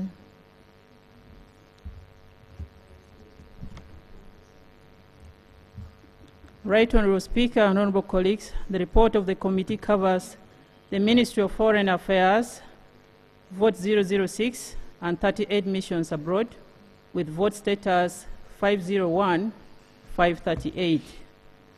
The ministry and the missions derive their mandates from Objectives 28 of the National Objectives and Directive Principles of State Policy of 1995 Constitution of the Republic of Uganda, which sets out the principles, which are well entailed on pages 5 and 6. I request members to read because I only have 10 minutes. The ministry executes also functions that are there in the main report. 1. Promotion of regional and international peace and security. Promotion of commercial and economic interests abroad. Honourable members have been complaining of where we are going to get money for funding the budget. This is the area line, commercial and economic diplomacy. Promotion of regional and continental integration. Promotion of adherence to international law and commitments. Strengthening the provision of diplomatic, protocol, and consular services at home and abroad. Honourable members, the strategic objectives of missions are spelled out in their respective ministerial policy statements. If you read through the report, you will be able to check they are well laid there. Compliance with legal requirements under the Public Finance Management Act. So on pages 6 to pages 8 to page 8, you can see table 2 on page 6 to 7 clearly indicating missions that have complied. The Ministry of Foreign Affairs have complied, but missions abroad, quite a number of them have not complied. Madam Speaker, the Ministry of Foreign Affairs informed the committee that the program-based budgeting system did not have a provision for capturing recruitment plans for missions abroad, and this is why the missions did not provide information. And the committee has recommended that public service, in collaboration with the Ministry of Foreign Affairs, with Ministry of Finance, Planning and Economic Development, should create a provision within the program-based budgeting system for capturing recruitment plans for missions abroad to facilitate compliance with the law. Then on gender and equity compliance, members can read on page 8 to 11. There's a table 2 on page 9, which speaks to that. Because of time, I will not go into the detail. Budget allocation, which is on the main report, has it on page 26 to page 32. Budget allocation for financial year 2026-27. Vote 006, Ministry of Foreign Affairs, proposed budget for the financial year 2026-27. The proposed budget for the Ministry of Foreign Affairs for financial year 2026-27, Madam Speaker and honourable colleagues, is Uganda shillings 79.192 billion, including arrears. This reflects a 16% increase compared to the current financial year. The budget will support 6 development programs. Members can read in the details of the report. Our observation as a committee: 1, under the wage category, the ministry's wage allocation for financial year 2026-27 is Uganda shillings 20.681 billion, representing a substantial increase of Uganda shillings 6.563 billion from financial year 2025-26. This increment is to support salary enhancements for selected staffs as well as recruitment of 31 new staff members on replacement basis. Madam Speaker, under the non-wage category, the non-wage budget is Uganda shillings 40.497 billion in this coming financial year 26-27, reflecting 23% increase. This increase is intended to bolster operational capacity and support the ministry's mandate. Additionally, only Uganda shillings 1.448 billion has been allocated for the accumulated 90.231 billion to clear arrears related to contributions to international organizations, Madam Speaker and honorable colleagues. Under the Government of Uganda development budget, the ministry's development allocation is 14.744 billion in the coming financial year, representing a significant increase of 76% from the current financial year. The breakdown, Madam Speaker, this is important. 14.190 billion, honorable colleagues, is earmarked for land purchase to extend the ministry's headquarters. The valuation report, when you look at Annex 6, the report is uploaded, you will see the details. Then 2, the remaining development funds will support retooling efforts, including 381 million for light ICT equipment and 0.172 billion for furniture and fittings. Madam Speaker and honorable colleagues, under the external financing, the ministry has been allocated Uganda shillings 1.822 billion for the coordination of the Northern Corridor integration projects. Planned activities include organizing and participating in various summits, cluster meetings, field visits, and infrastructure coordination efforts. Missions abroad, vote 501 to vote 538. 38 missions that Uganda has. The proposed budget for financial year 2026-27 is well contained in pages 33 to page 35.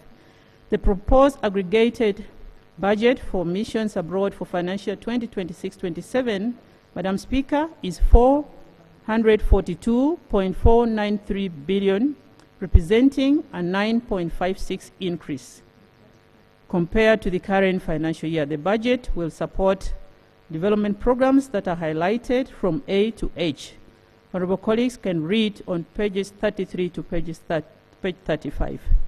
Our observation, Madam Speaker and honorable members, under the wage component, the overall wage budget is projected to increase primarily due to additional allocation for missions in New York, 995 million, Tehran, 357 million, Doha, 172 million, and Berlin, 249 million. The increments are to support the recruitment of new local staff and address wage shortfalls. Then under the non-wage category, Madam Speaker and honorable members, the total budget is projected to increase by 2.54%, amounting to Uganda shillings 7.920 billion from Uganda shillings 303.295 billion in the financial year 2025-26 to 311.215 billion in the financial year 2026-27.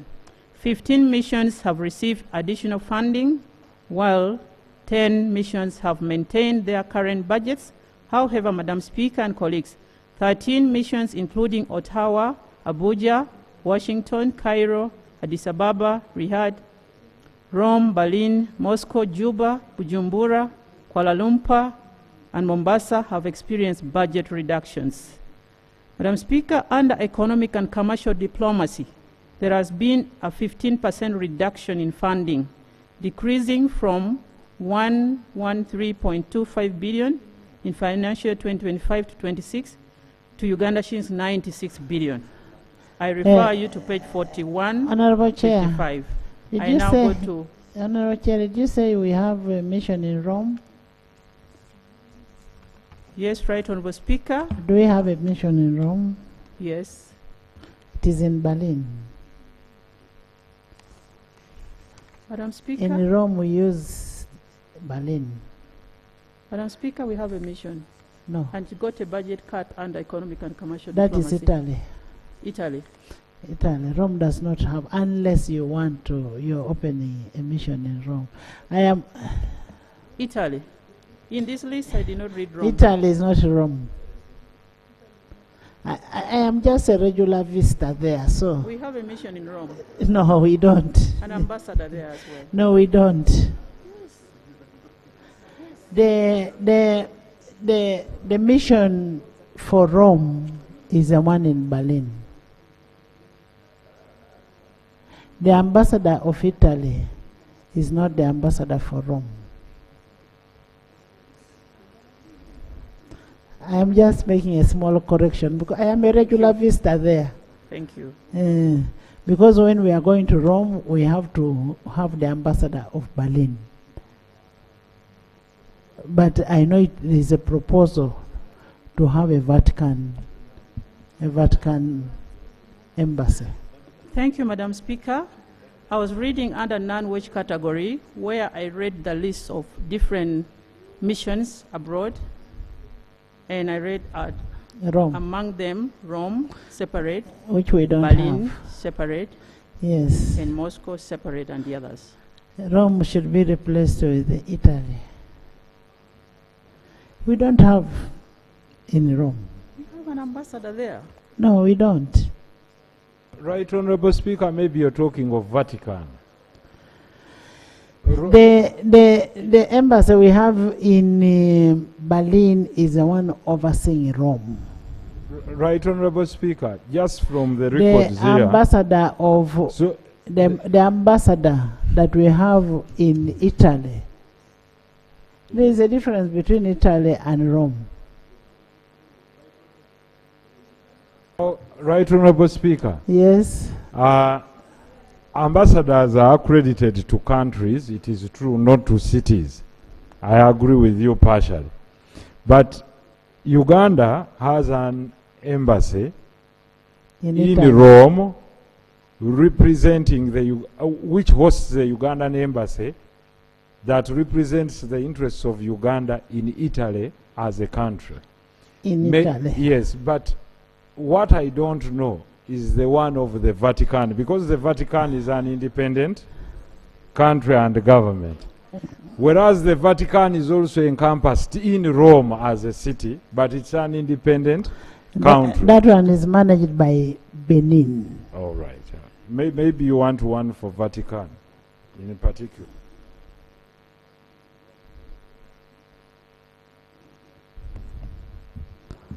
Please go ahead.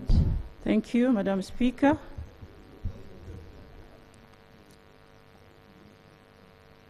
I move to observations and recommendations. The Minister in his response will also clarify that, as well as the papers of the Ministry of Foreign Affairs. Madam Speaker, on observations and recommendations, 4006, Ministry of Foreign Affairs. 1. Funds for contribution to international organizations. Members, look at page 36 and 37. The committee is gravely concerned about Uganda's persistent failure to fulfill its financial obligation to these organizations. As of December 2025, Uganda's arrears stood at 90.231 billion. It's in Annex 10. And only 1.448 billion has been allocated towards clearing these arrears in the coming financial year, Madam Speaker, leaving a balance of 88.783 billion. Additionally, no funds have been allocated for annual assessment contribution, totaling to 25.54 billion Uganda shillings in the year 2026-27 financial year, implying that Uganda's arrears will continue accumulating, Madam Speaker and honorable colleagues. We recommend that the committee recommends, therefore, that the Ministry of Foreign Affairs be allocated additional funding of 88.783 billion Uganda shillings to clear the outstanding arrears, and Uganda shillings 25.45 billion for payments of annual subscriptions, contributions as the obligation to international organizations, Madam Speaker. 2. Uncoordinated participation in international engagement, Madam Speaker. On page 37, the committee is concerned about the uncoordinated participation by different MDAs in international engagements. In some cases, this has led to situations where Uganda sends parallel and large delegations to international meetings, resulting in unnecessary public expenditure and undermining the country's international reputation. For instance, Madam Speaker, the UN General Assembly, the 78th session 2023, you all know, colleagues, what happened. So the committee recommends that the Ministry of Foreign Affairs strengthens its coordination and oversight role in the country's participation in international engagements. Madam Speaker and colleagues, absence of documented foreign policy, which is on page 8, the committee reiterates its concern that Uganda has not yet developed a comprehensive and documented foreign policy to guide the Ministry of Foreign Affairs, missions abroad, and diplomatic staff in conducting bilateral and multilateral engagements. We reiterate our recommendation that the Ministry of Foreign Affairs expedites the consultations and finalizes the foreign policy. Madam Speaker, absence of diaspora policy. On page 38, Uganda lacks a policy framework for structured and meaningful engagement with its diaspora. This has resulted in inconsistent prioritization of diaspora matters across missions, thereby limiting opportunities to fully leverage the diaspora's contribution to national development. We recommend that the Ministry of Foreign Affairs expedites the finalization of the diaspora policy in order to provide coherent, coordinated, and strategic framework for diaspora engagement by both the ministry and missions abroad. Madam Speaker, failure to lay international agreements before Parliament. So on page 38 to page 39, the committee notes with concern the persistent failure by Ministry of Foreign Affairs to lay before Parliament international agreements entered into by the government of Uganda, as required by Section 4 of the Ratification of Treaty Act, Cap 190, and Rule 41, Sub-Rule 1 of the Rules of Procedure of Parliament. We therefore recommend that Foreign Affairs strictly adheres to the provision of these sections I have stated, by ensuring that all international agreements, including protocols, are laid before Parliament within 90 working days of signing or of their conclusions. Then funding for economic and commercial diplomacy in financial 2026-27 from pages 41 to 45. The government has earmarked 103.5 billion for economic and commercial diplomacy, representing a reduction of 13% compared to last year. Madam Speaker, 196 billion is allocated to 34 missions abroad, 5.5 billion to the Ministry of Foreign Affairs, and 2 billion to the Ministry of Finance, Planning and Economic Development for coordination of the economic and commercial diplomacy program. Ministry of Foreign Affairs informed the committee that allocation of funding was based on half-year performance. Madam Speaker, the committee, however, observed that some missions which were ranked among the high performers experienced reduction in their ECD allocations. For instance, the mission in Juba, which was ranked among the high performers in Africa, had allocation reduction from 2 billion to 1 billion, while the mission in Brussels, which was ranked high in Europe, experienced reduction from 3.2 billion to 2 billion.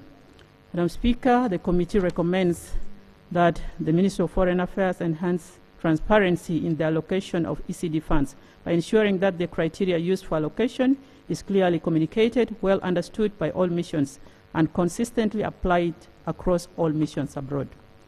Then mission not allocated funds for economic and commercial diplomacy 2026-27, Madam Speaker, on pages 43 to 45. 5 missions, namely still Rome, which you've guided on, Luanda, Havana, Khartoum, New York, have not been allocated any funding for economic and commercial diplomacy. Madam Speaker, the mission, according to the Ministry of Foreign Affairs in Rome, the mission which previously had economic and commercial diplomacy allocation of 2 billion in the financial 2025-26 was not allocated any ECD funding in this financial year. The Ministry of Finance, Planning and Economic Development, we recommend that they should reinstate the allocation of 2 billion for the mission in Rome because it was among the high-ranking performers. Madam Speaker, despite being mission in Luanda, the mission informed the committee that Angola imports most of its food, which presents a significant opportunity for the promotion of Uganda exports. Mission in Khartoum, Sudan, is accredited to Eritrea, Morocco, and Chad, presenting additional opportunities for ECD, Madam Speaker. Mission in Havana, significant potential in Cuba, particularly in science and technology, healthcare, education, which could greatly, Madam Speaker, harness our potentials as a country. We recommend that mission in Luanda and Havana should each be allocated, which were initially allocated 500 million, should be added more money, Madam Speaker. As I draw towards conclusion, accumulation of domestic area by mission in New York. On page 45 to 46, the mission in New York informed the committee that they have a domestic arrears amounting to 3.08 billion, arising from unpaid steam and electricity bills for Chancery Building, as well as outstanding property taxes, colleagues.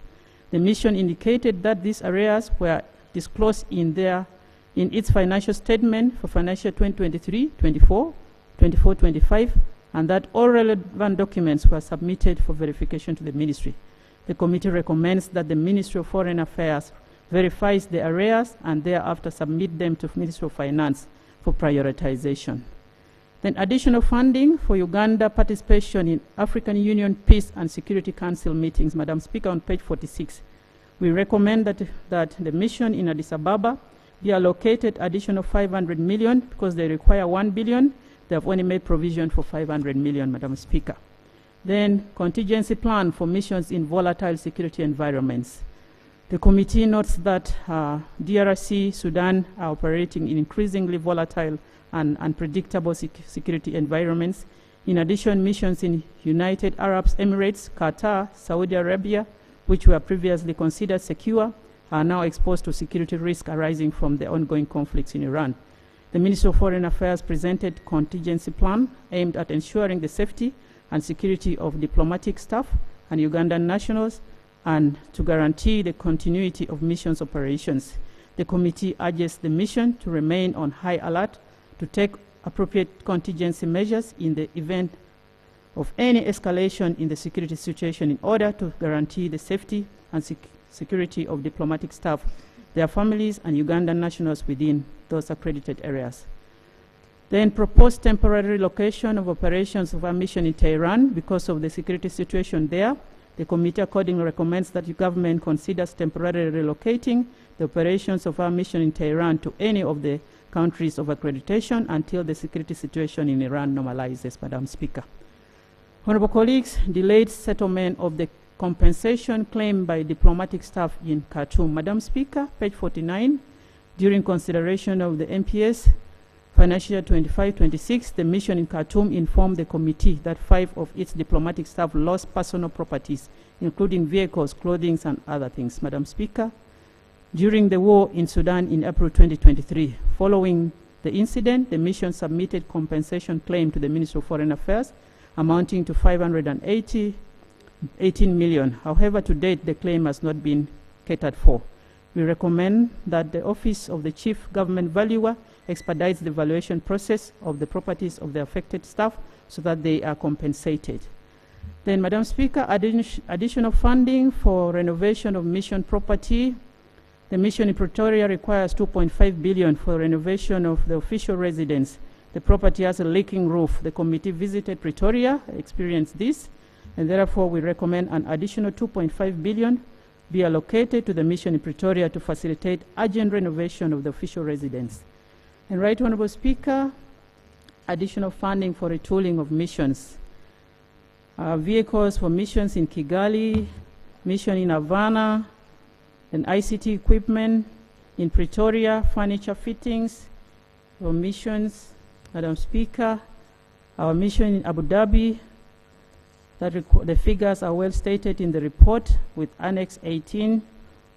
Madam Speaker, our mission in Ankara, the mission requires 200 million for furniture fittings.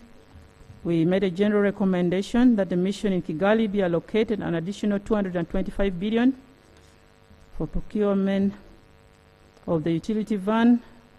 Then, Madam Speaker, mission in Havana be allocated 300 million for the procurement of hybrid van. Madam Speaker, the committee recommends that the mission in Pretoria be allocated additional 36 million for equipment, to effectively conduct meetings. Madam Speaker, the committee recommends the mission in Abu Dhabi to be allocated 1.22 4 billion for furnishing the newly acquired official residence. And finally, mission in Ankara, 0.200 billion for replacement of obsolete furniture to preserve Uganda's image abroad, Madam Speaker. Funds for consular assistance to distressed Ugandans. Madam Speaker, pages 55 and 56. Colleagues, when you read through, this issue has been surfacing in this parliament time and again, distressed Ugandans.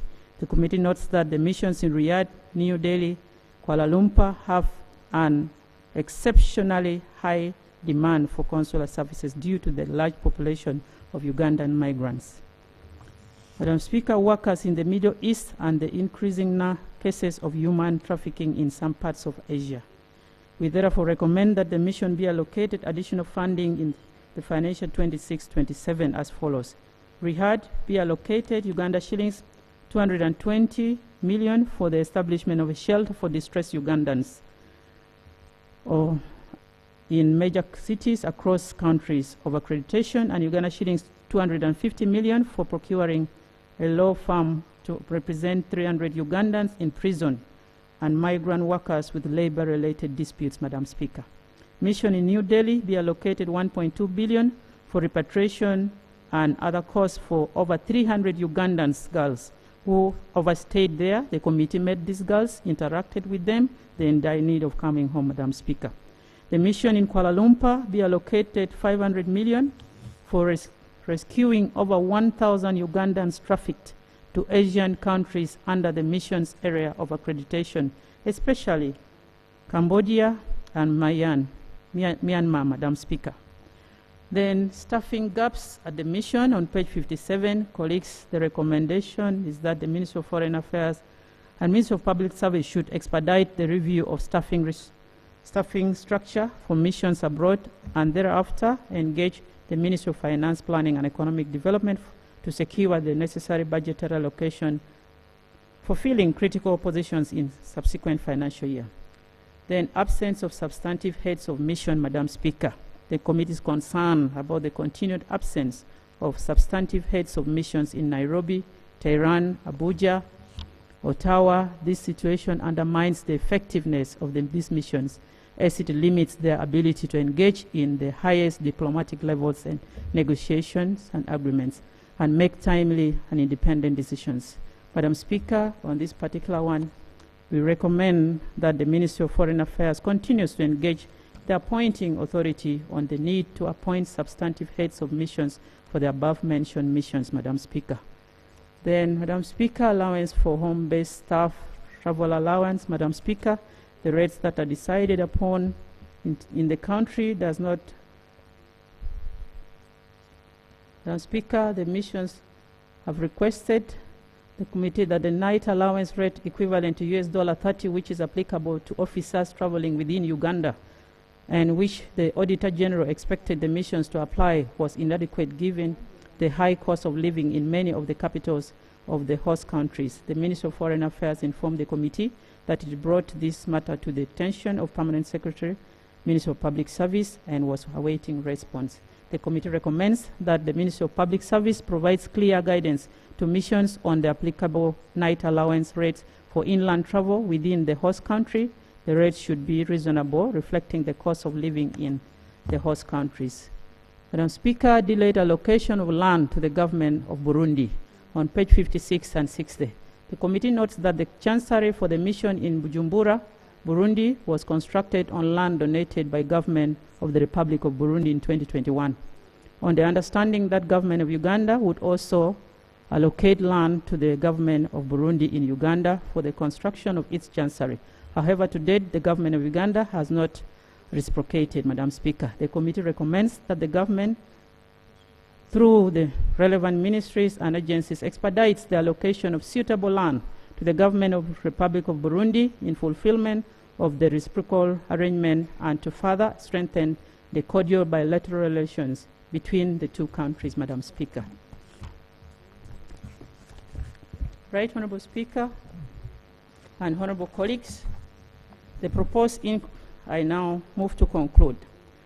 The proposed increase in the Ministry of Foreign Affairs budget by 16% from 69.2 Speaker, in the aggregated budget for the missions abroad from 400,199 billion to Uganda shillings 442.493 billion is a significant step towards addressing the operational needs of the foreign service sector and strengthening the capacity of the ministry and its missions to effectively execute their mandates, in particular the continued allocation of funds for ECD, Madam Speaker, which is going to help a lot the missions to deliver to their mandate and the Ministry of Foreign Affairs. However, the committee notes that critical funding gaps persist, particularly the areas such as Uganda's subscriptions to international organizations, as well as the operational and retooling needs of the missions. Addressing these gaps, Madam Speaker, is critical, ensuring effective service delivery and optimal performance of the ministry and missions abroad. Madam Speaker, I beg to move the report of the committee be adopted. Thank you. Thank you. Thank you, Honorable Chair, for the report. Very comprehensive report. I want to thank you so much. This report is referred to the Committee of Budget for reconciliation, harmonization, and consolidation. The funding gaps will be handled at the Budget Committee. Thank you so much, Honorable Chair. Yes. East Africa. The Sectoral Committee on East African Community Affairs. East Africa has only one vote and has 5 minutes.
Madam Speaker, permit me to lay on table the report on and minutes of the Committee on East African Community Affairs on the Ministerial Policy Statement for financial year 2026-27 for the Ministry of East African Community Affairs. Please lay. Thank you.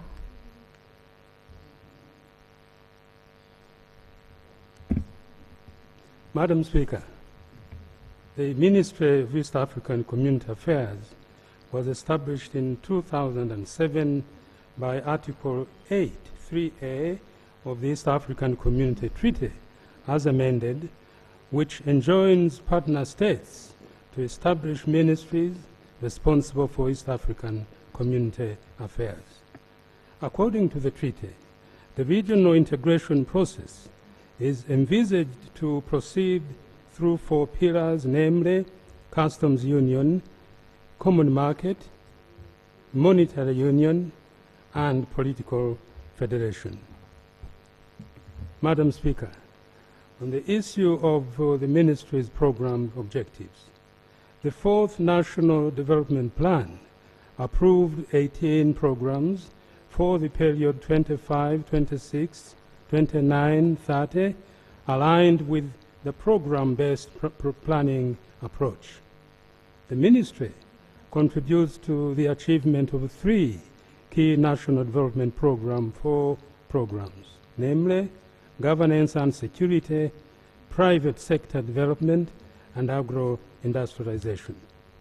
Madam Speaker, the budget provision for financial year 26-27 is 50 billion 50 billion, 4.63 billion, I beg your pardon, compared to 46.120 billion in financial year 2025-26, thus reflecting an increase of 9.4%.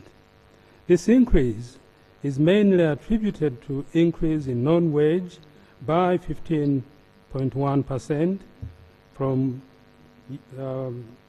39 billion, 8.822 billion to 45.639 billion. The additional funding under non-wage recurrent is to cater for operations of the planning as well as to address the funding gap for the ministers' mandatory activities which had previously been underfunded. There is an increase in wage of 41.8% to 2.229 billion shillings in financial year 26 to 27. The development budget has also increased from 0.093 billion to 2 billion to 2.393 billion. Madam Speaker, the summary of vote estimate by program indicate that MEACA or the ministry will receive Uganda shillings 400 million as recurrent budget, and the agro-industrialization program 1.73 billion Uganda shillings as recurrent budget. Under the private sector development program and under the governance and security program, Uganda shillings for 48.33 billion for recurrent, as well as 0.093 million for development.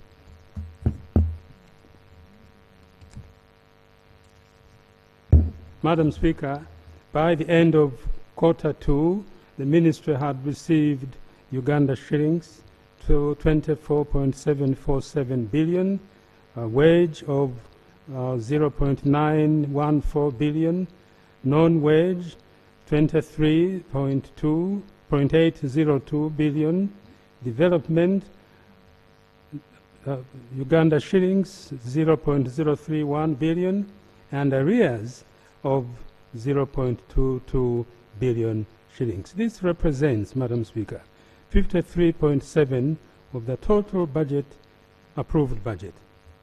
Of the released funds for Q2, 94.2% was utilized. Overall, 23.33 billion shillings was spent out of the 24.769 billion Uganda shillings, reflecting a 53.7% budget absorption rate. The underutilization of funds was primarily due to delays in submission of required documents for pension, gratuity,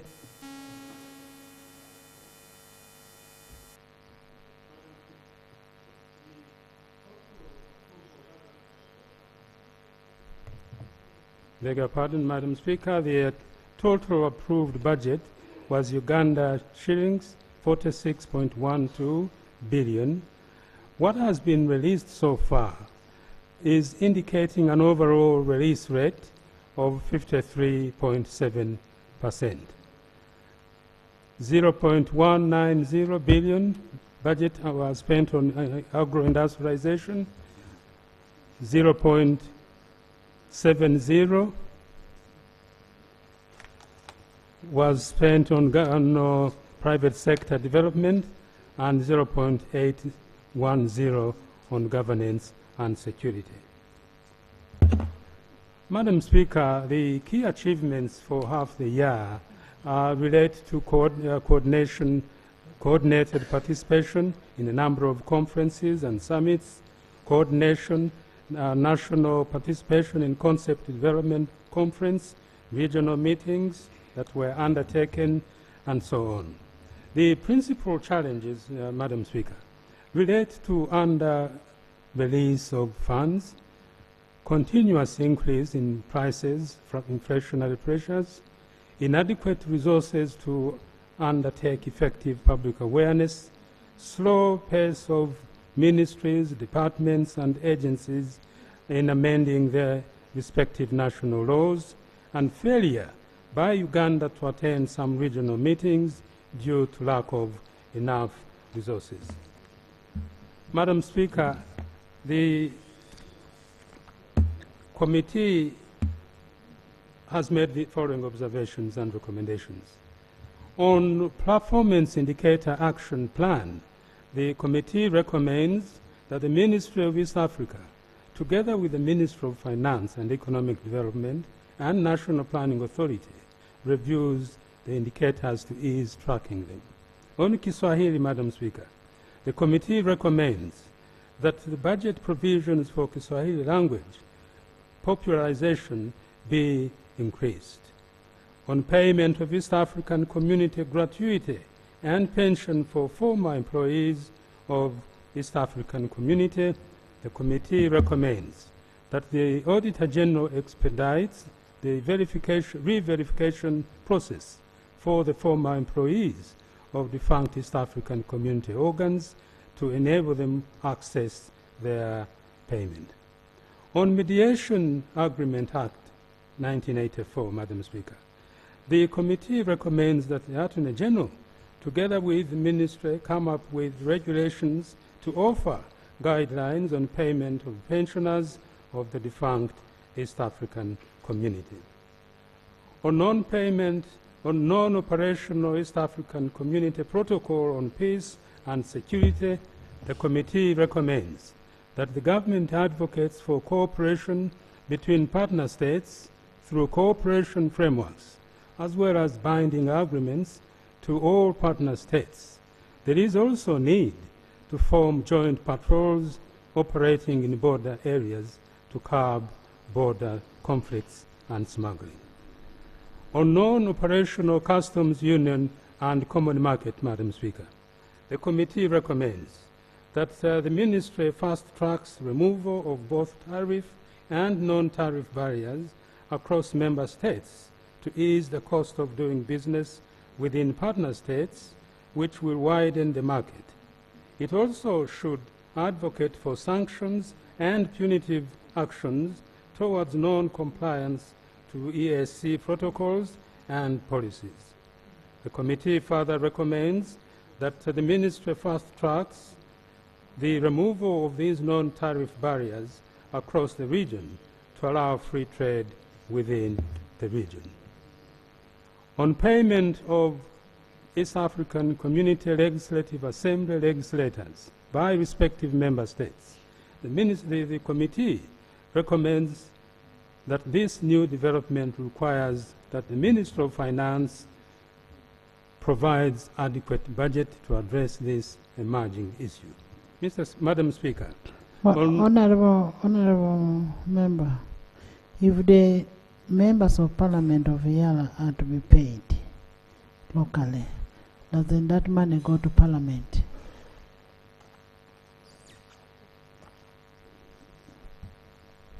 We just need a clarification. Does it go to Minister of East African Affairs or it goes to Parliament so that they are paid together with other parliamentarians?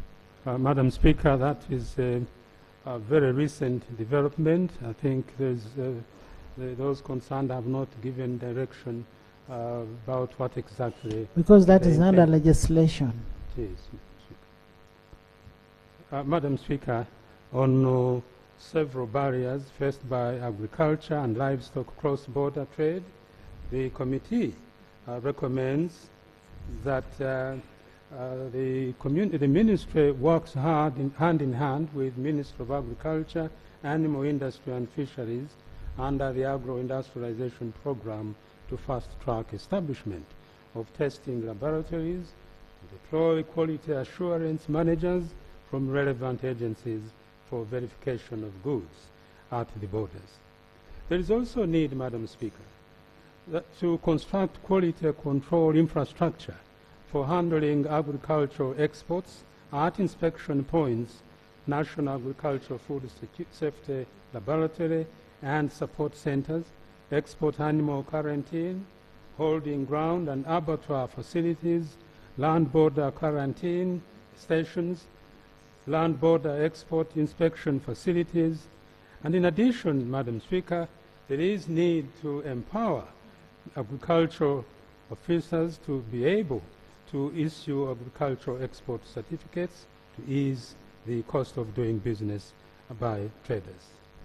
On poor state of infrastructure, which causes delays in clearing, Madam Speaker, the committee recommends that government allocates resources to improve the road network across borders, as well as revamp the railway network to enhance trade among partner states, and government also should increase staffing at border posts in order to ease movement of goods, people, and tourists. Madam Speaker, on lack of automated one-stop border posts, the committee recommends that the one-stop border posts be automated and equipped with adequate personnel to man them to ease trade among the border states. Madam Speaker, on limited awareness about the existence and benefits of ESC integration, the committee recommends that the ministry holds localized media campaigns in local languages in order to sensitize the population, who include small-scale traders, about the benefits of integration. Madam Speaker, on digital connectivity gaps, the committee recommends that the member countries fully operationalize one network area within ESC to ensure seamless and effective communication, which is critical for business and overall regional integration. Madam Speaker, on closed skies in the community, within the community, the committee recommends liberalization of the aviation market, so to open the skies of the community. The region should shift from restrictive bilateral agreements to a multilateral liberalized aviation market, and the primary remedies should focus on policy alignment, cost reduction, and operational integration. Madam Speaker, last but not least, the committee recommends that the minister should advocate for full single African air transport market implementation, where member states are urged to move beyond signing the African air transport market and the Yamoussoukro decision and actually operationalize them. Madam Speaker, Uganda is currently the chair of the Heads of State Summit.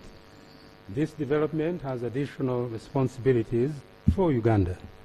For this reason, the ministry needs to be supported by providing the funding gap of 10.85 billion Uganda shillings to support the ministry. The ministry's budget will strengthen further integration efforts with other partner states. Madam Speaker, the committee recommends that Parliament adopts this report and approves the budgetary estimate as follows for financial year 2026-27. Madam Speaker, I pray that the members will support, this House will support the statement as given now. I beg to move, Madam Speaker. Thank you. Thank you, Chairman. Honorable members, you've had a report on Miaka.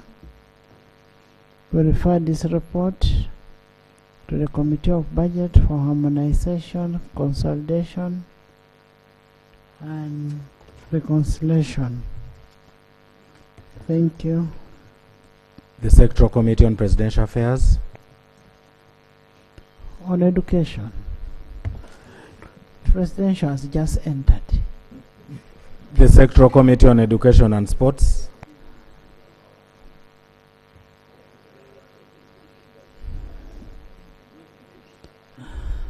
So for you people, you're seated out thinking that you'll just come in to present. Eh? Madam Speaker, You mean inside is too hot that you people can't sit inside?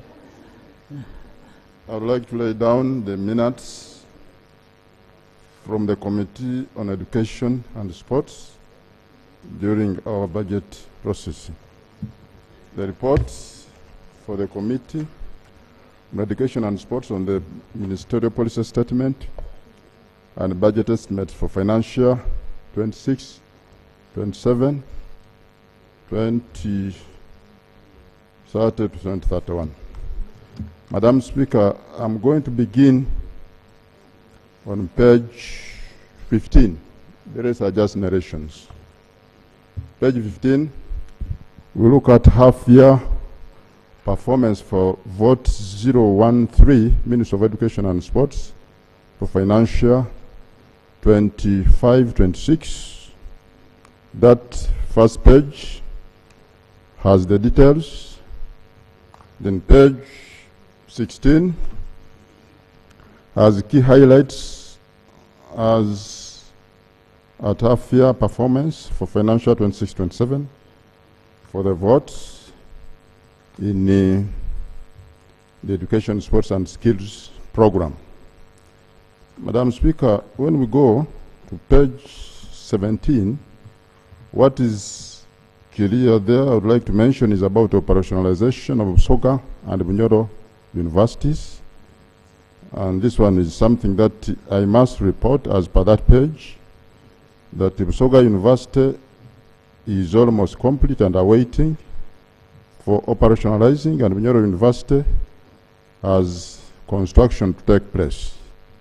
Madam Speaker, page 18 is about TVET assessment and also about operationalization or operational status of the TVET Council. And then the other is about National Examination Board. And we also looked at the provision of student loan schemes. That is on page 19, page 18. Page 19, we talked about rehabilitation of traditional secondary schools and 31 special needs education in primary schools. Madam Speaker, let me rush to recommendations, observations and recommendations, but I'll be reading about recommendations. Page 28, we have several, before 28, 27, several votes. The first vote is vote 13, 013, Education and Sports Ministry, where we observed that the external funding to development projects of Uganda shillings 138.21 billion and 69.01 billion for operationalization of UNITE and the TVET Council. Vote 164, National Council for Higher Education, and there we observed that 18 billion was for infrastructure development. National Council for Sports for AFCON preparation activities, which was 122.89 billion, but that one has been revised. 169, Uganda Vocation and Technical Board, Assessment Board. Vote 170 for UPAB, 9.1 billion. Makerere University, we looked at the infrastructure development, where it required 67.01 billion. Vote 03, vote 302, Mbarara University, 3 billion for construction. Vote 303, Makerere University Business School, we looked at the support for infrastructure development, for research, 23 billion. Vote 304, Chambogo University, for evidence-based research of 3 billion. Busitema University, support research and innovation, also 3 billion. Muni University, vote 306 of 30 billion for the teaching hospital. Vote 307 Kabale University for expansion of medical school. Uganda shillings 5 billion. Vote 308 Soroti University, construction of school of engineering, 10 billion. And vote 309 Gulu University, infrastructure development of the Senate building, storage facility, and lecture theaters at 10 billion. Lira, vote 310, completion of university infrastructure of 10 billion. Mountain of the Moon, for construction of the Faculty of Agriculture and Environmental Science, 10 billion.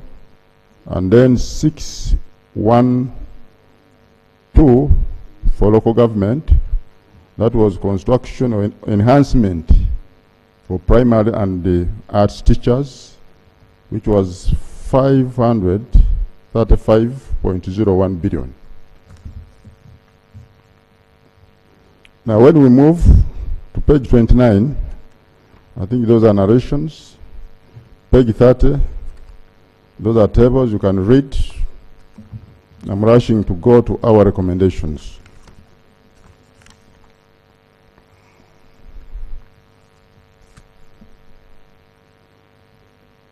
So I look at key planned activities of 26-27. Vote 013, Minister of Education and Sports. The narration is there. Vote 111, National Curriculum Development Center. We have the narration. Vote 128, Uganda National Examinations Board. Here we note that the board, no funds were provided for marking of the new secondary school curriculum papers. And last time, the markers rioted, and here there is need to add money, like we are going to make proposals. Education Service Commission, the committee, was informed that the commission is also working closely with the chief administrative officers to ensure that human resource, there is that coordination between Ministry of Education, CAO's officers, and then the Education Service Commission when it comes to human resource recruitment. National Council for Education, the narration is there. Vote 169, Uganda Vocation and Technical Assessment Board. The narration is there. National Council for Sports, operationalization of Hoima City Stadium and related facilities. The narration is there. Vote 170, Uganda Health Professionals Assessment Board. You look at the narration. Vote 301, Makerere University. The details are there. Vote 302, Mbarara University of Science and Technology. You can read. Vote 303, Makerere University Business School. You read on that page. Kiambogo University, the same story. Busitema University, we have such narration. Muni University, you look at the completion of the construction of multi-purpose health science lab and the rest. Kabale University, vote 307, narration is there. Soroti University, Gulu University, Lira University, Uganda Management Institute. Vote 13313, Mountain of the Moon.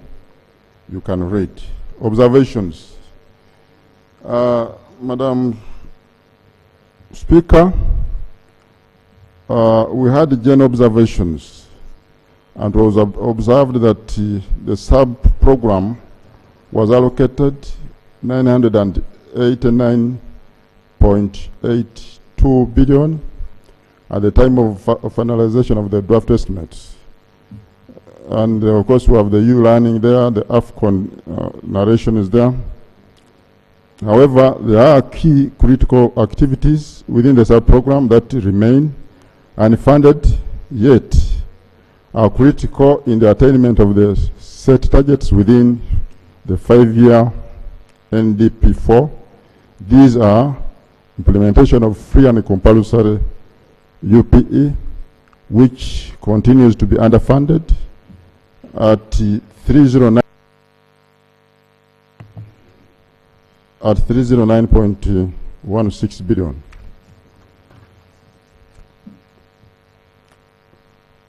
Recommendation: the committee recommends that the Ministry of Finance funds the various votes under the sub-program in time within the first half of the financial year to ensure timely financing towards the planned activities in order to achieve the set targets. And finance also is urged to allocate additional 309.16 billion towards the implementation of free and compulsory primary education, and Uganda shillings 14.95 billion towards the implementation of free use and U-plate education. And Ministry of Finance is also urged that it allocates additional 66.30 billion and 21 billion towards the grant aiding of 100 secondary schools in sub-counties without, and 300 primary schools in the parishes without government runs, respectively. So the Minister of Finance is also urged to release funds to the TVET Council to promptly avoid any challenges in the transition to the TVET Act because of limited funding to the Council.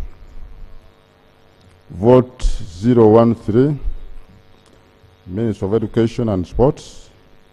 Madam Speaker, we recommend that the committee recommends that an additional 5.11 billion be provided by the Ministry of Finance to cater for these increments and supplement its efforts towards vocational skilling as envisaged to National Development Plan 4. B, the repurposing of 9 core PTCs into the 8 health training institutions and 8 TVET institutions. Recommendation: the committee recommends that finance allocates 65.78 billion towards the repurposing of the 16 non-core PTCs into 8 health training institutions, 7 TVET institutions, and 1 seed secondary school. C, increment in the unit cost of the training grants and indentures, internship fees in health training institutions. The committee recommends that the Ministry of Finance provides 19.98 billion for an increment in unit cost for training grants and indenture, internship fees for 10,000 trainees in 20 health training institutes at a cost of 3 million per learner per year. For limited funding of teacher and learners inspection, the committee recommends that the finance allocates additional 8.10 billion for the enforcement of teacher and learners inspection using electronic systems. Another observation we made was about special needs education, and especially the teachers, which is referred to as inclusive education. The committee recommends that the Ministry of Education treats this as a matter of urgency, carry out a rapid survey of what is required in schools countrywide, and further engage in Education Service Commission and Finance to recruit and subsequently provide wages for such a cadre of teachers to support special needs education. Madam Speaker, I would like to mention here that in Chambogo College School, they have 100 SNE, or special needs students, but only 2 teachers who are not on the government payroll. So you can see how there is a need for the special needs teachers. About operationalizing of Bunyoro University, the committee recommends that the Ministry of Finance provides an additional 87.50 billion to operationalize Bunyoro University and establish facilities and core staffing. Then operationalizing Busoga University, the committee recommends that the Ministry of Finance provides an additional. Before you go far on that one, Yes, Madam Speaker. On the 12.5 that was given, has the construction started? Madam Speaker, they are at a design level, and of course they are the challenge of getting adequate land. So that is the Bunyoro University. What about the land in Chikube? Madam Speaker, the committee was informed that the matter of land was now settled, so they are now in preparation for construction. Let the Honourable Minister give us more information. Thank you very much, Madam Speaker. Madam Speaker, I want to confirm to the House that the land for Bunyoro University was identified. Florence, are you listening? We even commissioned it. Formerly, the President was there, and the Minister of Education and Sports, they launched the commission of the construction of the university, and I'm happy the Chair, according to the report, is already government earmarked 12.5 billion for the works to begin. So if it's about land, we have the land. It is there. For us to want to find out how far has it gone, if the money was there, what has the 12.5 done so far?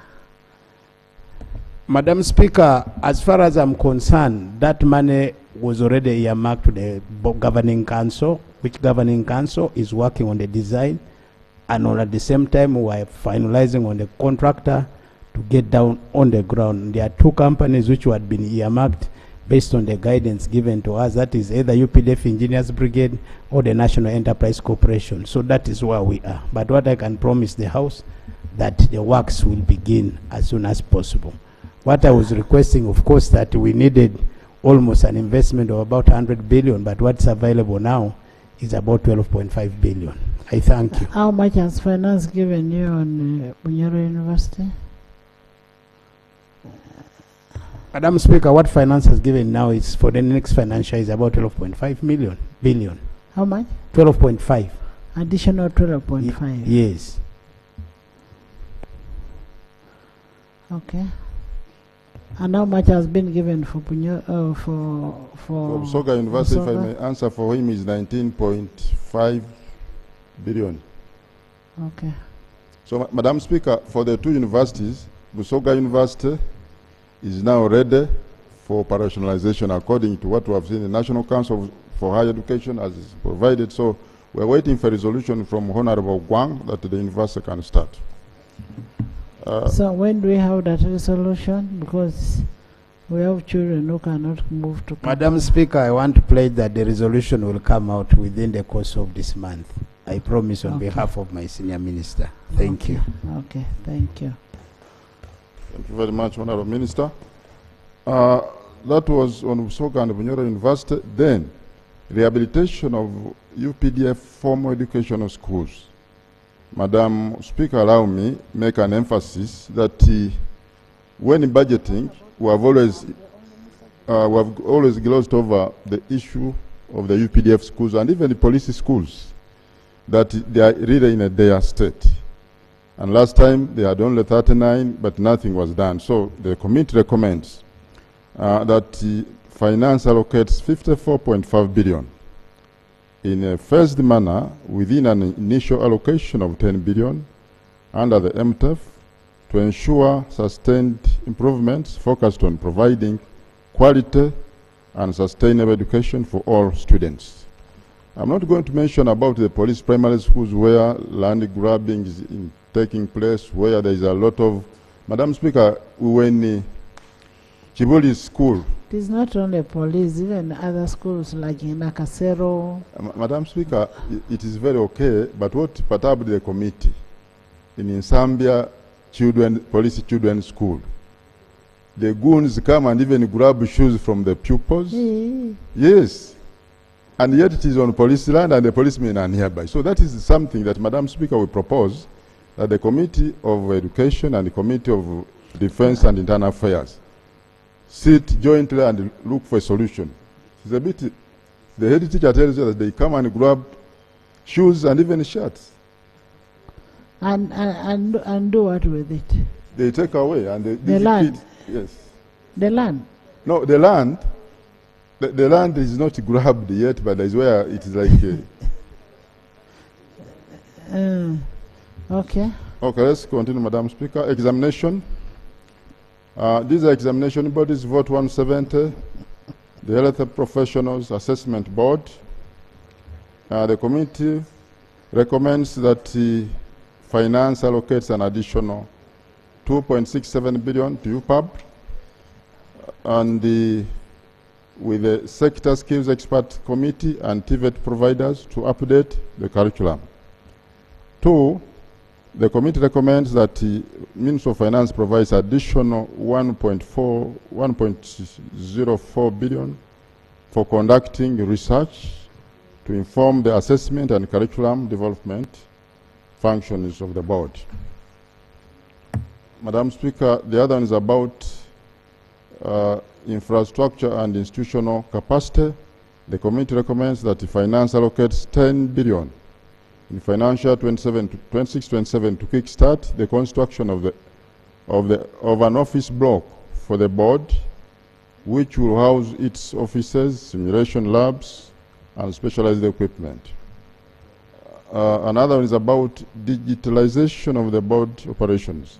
The committee recommends that the finance allocates 1.95 billion in financial 26-27 to the board to acquire IT equipment to ensure digitalization of curriculum development and assessment. Vote 169, UVTAB.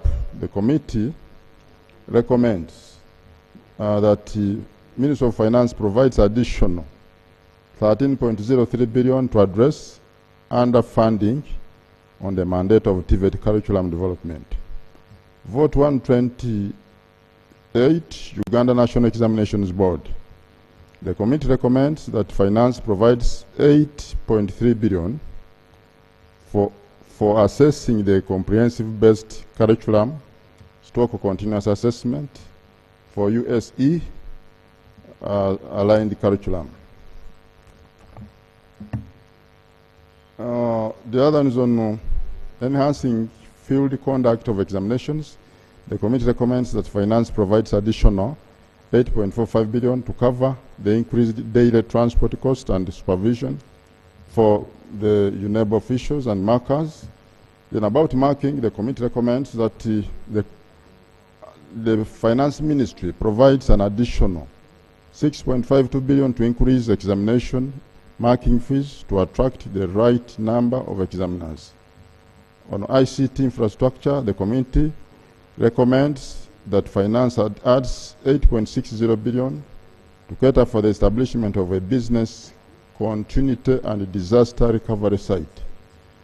On the promotion of equal and fair access to assessment across all categories, the committee recommends that Finance provides an additional 3.15 billion to facilitate support for personnel of special needs education candidates. About construction of the e-assessment center, the committee recommends that Finance provides an additional 27 billion for the completion of the construction of the e-assessment digital center. Other entities, Vote 166, National Council for Sports, about preparation for AFCON 2027. The committee was informed that the council received additional funding of 122.89 billion. However, the council requires an additional funding towards AFCON Games 2027, of which 1 billion for hire, 2 billion for hosting the 4 Nations tournament at least a month, and 9.1 billion additional for equipment and personnel for maintenance of the completed AFCON facilities. Recommendation: the committee recommends that Finance provides an additional 1 billion for hire of 5 specialized technical human performance consultants for Uganda Cranes players, 2 billion for hosting the 4 Nations tournament at least 1 month to AFCON of 2027 to kick off and the AFCON 2027 kickoff, and 9.1 billion for equipping and personnel for maintenance of completed AFCON facilities. On funding, the national team preparation for the major critical internal championship of Olympic and Paralympic Games and all African Games for Islamic solidarity. We recommend that the Ministry adds additional 4.2 billion for national teams' preparation for major critical international championships and tournaments. On other critical activities, Madam Speaker, the committee recommends that 1 billion for national anti-doping organization to fully implement its mandate. 6 billion to establish the national rewards and recognition scheme. Another one is 8 billion for operationalization of the Tiriet that I had training center in Sebei. Next is 5 billion for redevelopment of Uganda Golf Course Kitante. And the other one is 5 billion for hosting the World Challenger Series of Rugby in 2027. And then 30 billion towards the rehabilitation of regional stadia as guided by National Council for Sports and necessary for funding for each stadium. Education Service Commission, the committee recommends that the Ministry of Finance provides 7 billion to facilitate initial phase of the construction of ESC office block to address the shortage of office space and storage, and an additional 0.4 billion to undertake evidence-based research to support the Commission's mandate. And the Ministry of Finance also Ministry of Finance should also provide the Ministry with the wage to support recruitment of personnel to fill current staffing gaps in the schools, to promote assistant education officers who have acquired graduate qualifications. Kampala City Authority, KCCA. There are several narrations about removal of asbestos and all that and lighting. So recommendation, even Philip Omondi Stadium. The committee recommends that the Ministry of Finance allocates additional 12.0 billion to purchase land for the construction of city schools in KCCA, 1.05 billion to cater for the refurbishment and removal of asbestos in 3 schools, that is Mengo Primary School, Katwe, Matters Primary School, and City High School. The other one is 1.6 billion to install lightning arresters in 79 UPE and 22 government-aided secondary schools. 3.0 billion to construct 264 toilet facilities in government-aided primary schools. 39 billion in a phased manner to complete construction of Philip Omondi Stadium. And honorable members, Philip Omondi Stadium, I think all members here consume the services of that stadium, so let's hope you are with us because they are really in a dire need of 39 billion. Chairman, maybe also just to inquire, these training facilities you're talking about, Kacheka, Mbale, Soroti, how much has finance provided? I think it is 0, and that's why we are making the recommendation, where we say additional. Addition. Okay, then you have Bugembe. All those are just not mentioned. But when you're making some of these observations, you need to first establish whether land is ours or kingdom, because that is our kingdom land. So you need our authority from the kingdom. Madam Speaker, we shall find out, but Bugembe is actually, it has no controversy about land acquisition or land ownership. So, can I proceed to National Council for You can also add Bukedea there, I've seen Kumi. Yes, Bukedea Stadium also can be.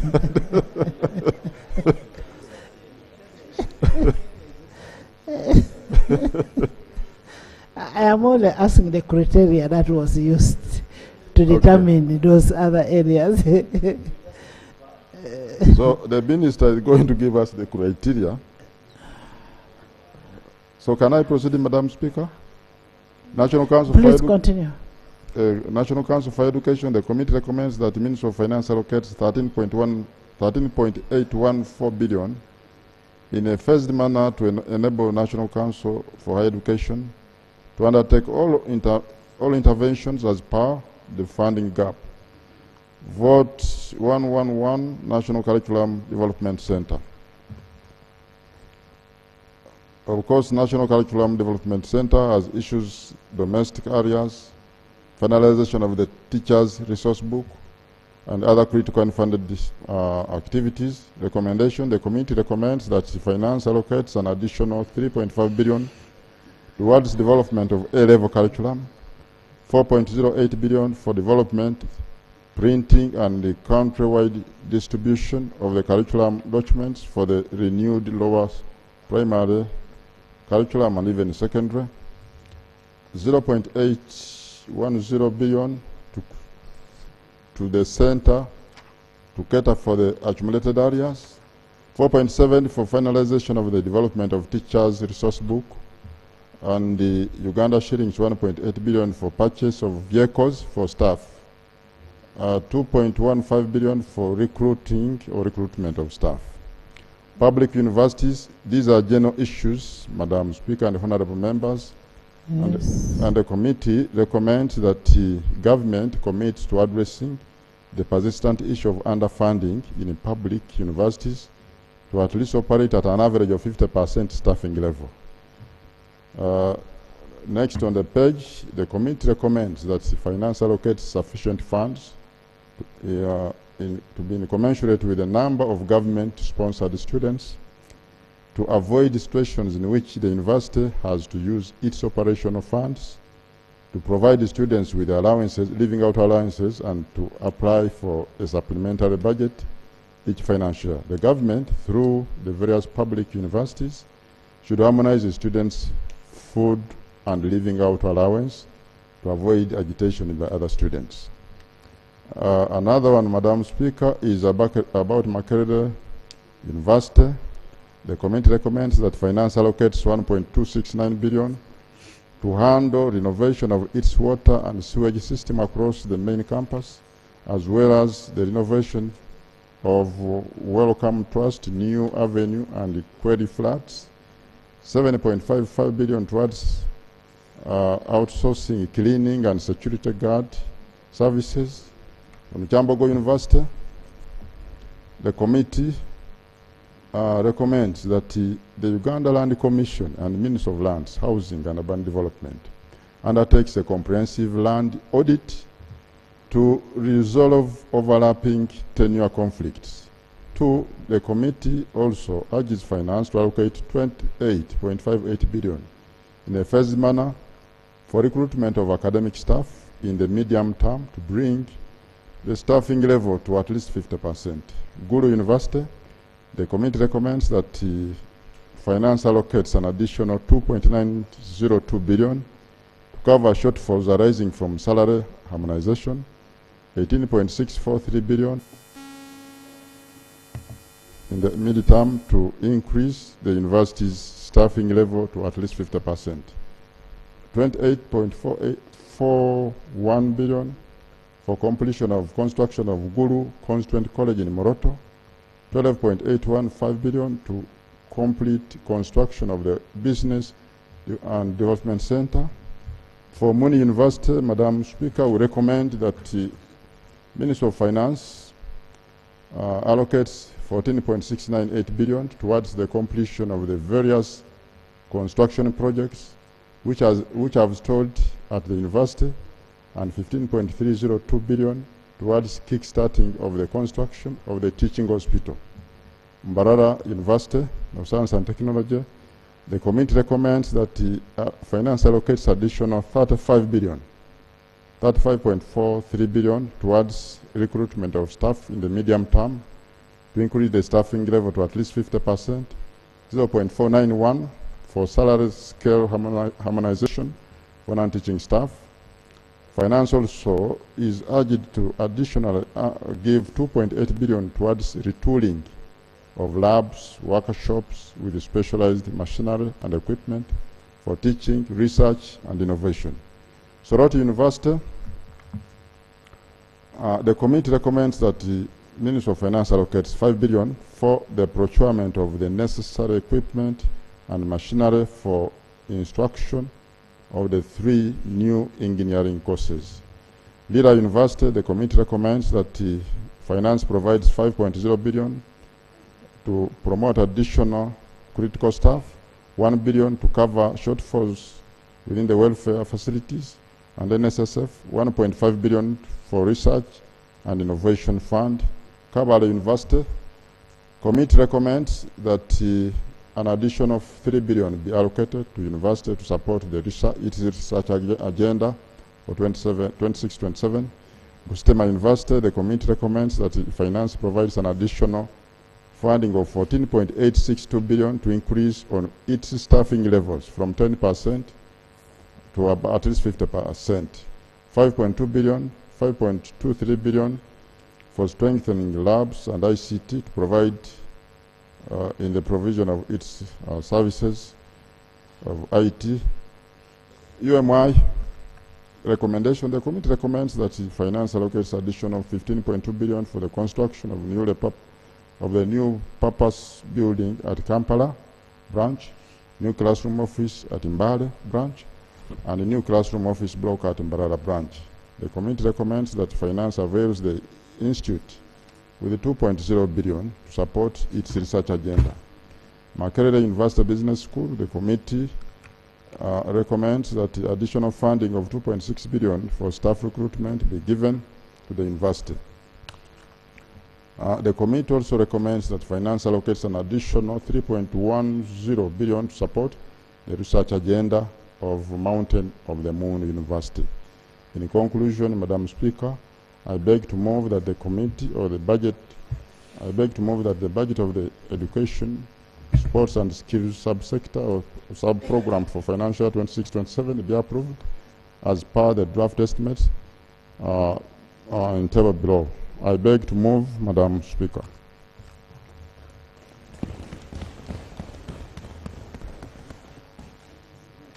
Thank you, honorable members. You've heard the lamentations from the Minister of Education. They need more money for those facilities. We will forward a report for reconciliation, harmonization, and consolidation to the Budget Committee. Honorable Flora. Honorable Flora. Can I request the remaining reports just to give us the budget allocation? Don't give us the unfunded priorities. Just give us the budget allocations, since we are still going to harmonize it with the Florence. Just give us the budget allocations. The Sectoral Committee on Presidential Affairs. So each of us, you have 5 minutes, and then Health has 5 minutes. Okay. Thank you, Right Honorable Speaker. Right Honorable and members, allow me to lay a copy of the report, minutes and accompanying documents of the proceedings of the ministerial policy statements for the Committee of Presidential Affairs. Honorable members, all these reports are captured. They are being laid on table. If you have issues that you need to raise, Honorable Peter, we have finished yours, don't go.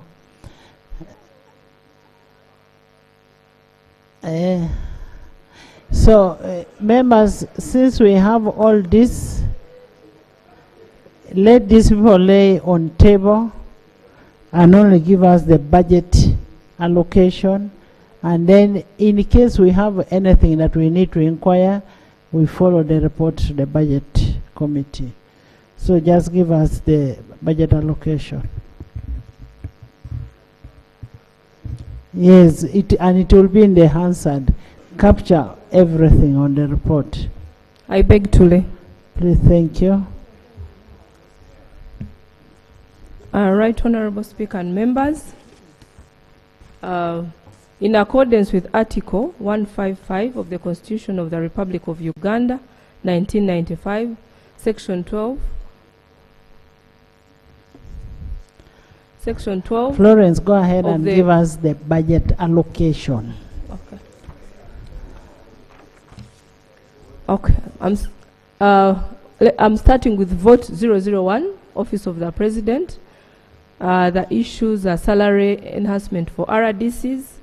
The committee recommends that a total of 29.079 billion be allocated to vote 001 to cater for salary enhancements for the 146 RDCs, 170 deputy RDCs, 432 assistant RDCs, financial year 2026-2027.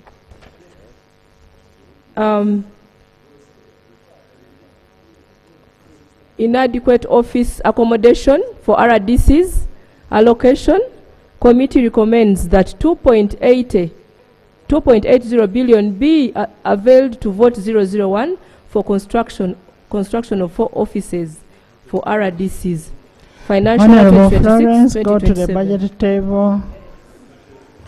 Budget table on page 55. Vote 001, recurrent 368.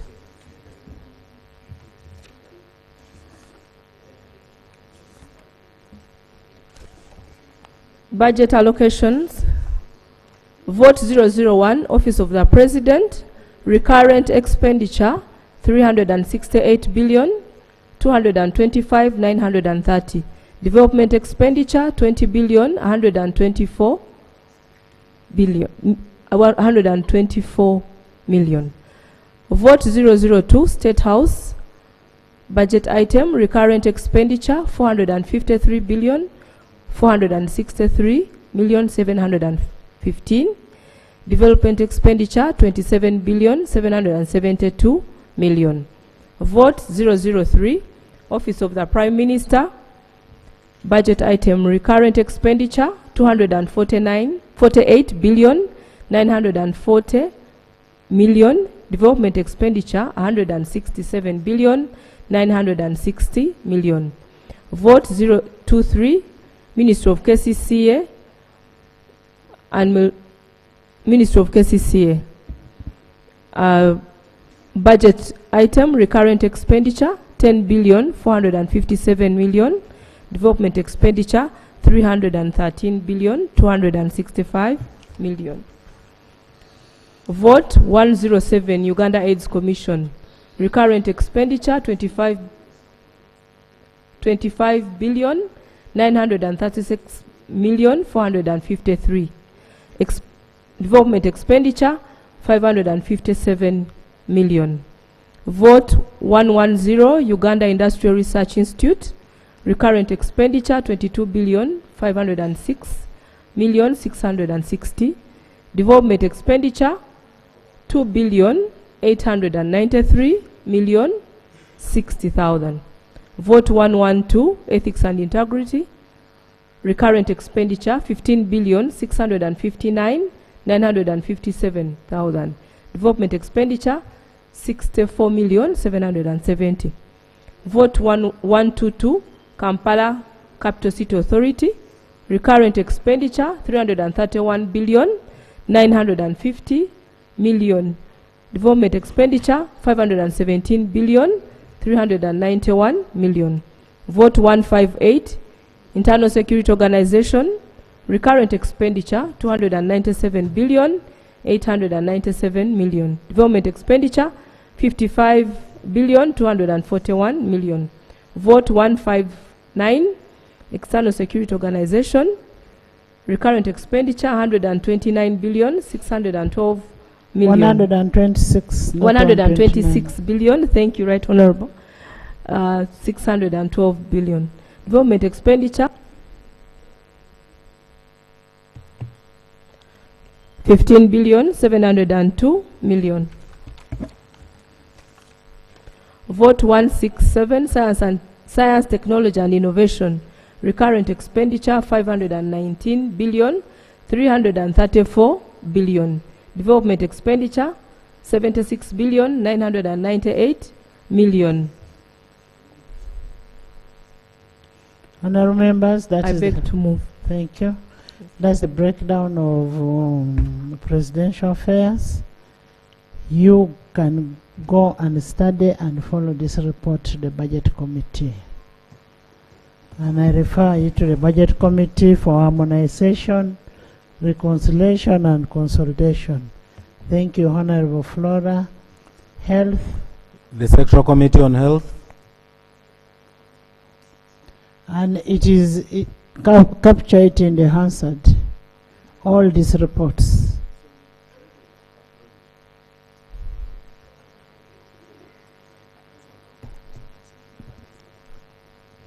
And you're following what Honorable Natumanya has done. Thank you very much, Right Honorable Speaker and colleagues. I'm going to try and summarize. I am saying go to the instructions from I the am Speaker. saying go to the supply. Me on table a copy of the report. Captured. Please lay. I beg to read. The report has been uploaded. If you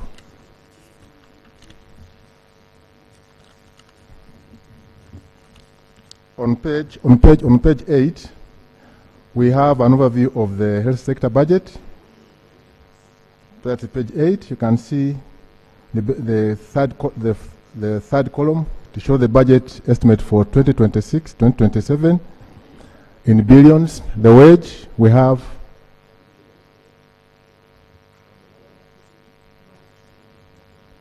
$448.486 billion. Then on capital development, we have 1,564 billion. Then we have government development, 442.496. Then external financing, 1.254. Then arrears, 3.521. And then for local governments, we have 1,268.5, making a total of 5.17 trillion. That is the overview of the health sector budget. Then when we go to the Ministry of Health, which is on page 9. Honorable, go to page 63. Page 63. Thank the you. Recurrent expenditure for these votes is, that is Ministry of Health, Uganda Cancer Institute, Uganda Heart Institute, Uganda National Medical Stores, Uganda Virus Research Institute, the Health Commission, and the Blood Page 60. Transfusions. 63. For the Ministry of Health, recurrent expenditure, we have 284 billion. That 284.45 billion. Then for Uganda Cancer Institute, we have 99.6. Then for Uganda Heart Institute, we have 59. Honorable, when you're reading figures, vote 014 Ministry of Health, 284 billion 456,843. Thank you very much, Right Honourable Speaker. For the Ministry of Health, that's vote 014. We have 284 million 456,843 billion. For Uganda Cancer Institute, we have 99 billion 603 million 96,000. Thank you. Vote 115, that is Uganda Heart Institute. We have 59 billion 764 million 538,000. For Uganda National Medical Stores, we have 861 billion 501 million 136,000. Vote 017, Uganda Virus Research Institute, UVRI. We have 13 billion 445 million thousands shillings. For vote 134, Health Service Commission, we have 18 million billion 840 million 957,000. Vote shillings fine. Vote 151, Uganda Blood Transfusion Services, that's UBTS. We have 40 million, 40 billion 81 billion 599,000. Honorable Chair, now you can have for the referral hospitals. For the referral hospitals? The total of referral hospitals. Let one speaker for each, let one speaker, or like? The total for, subtotal for referral hospitals, 583 billion.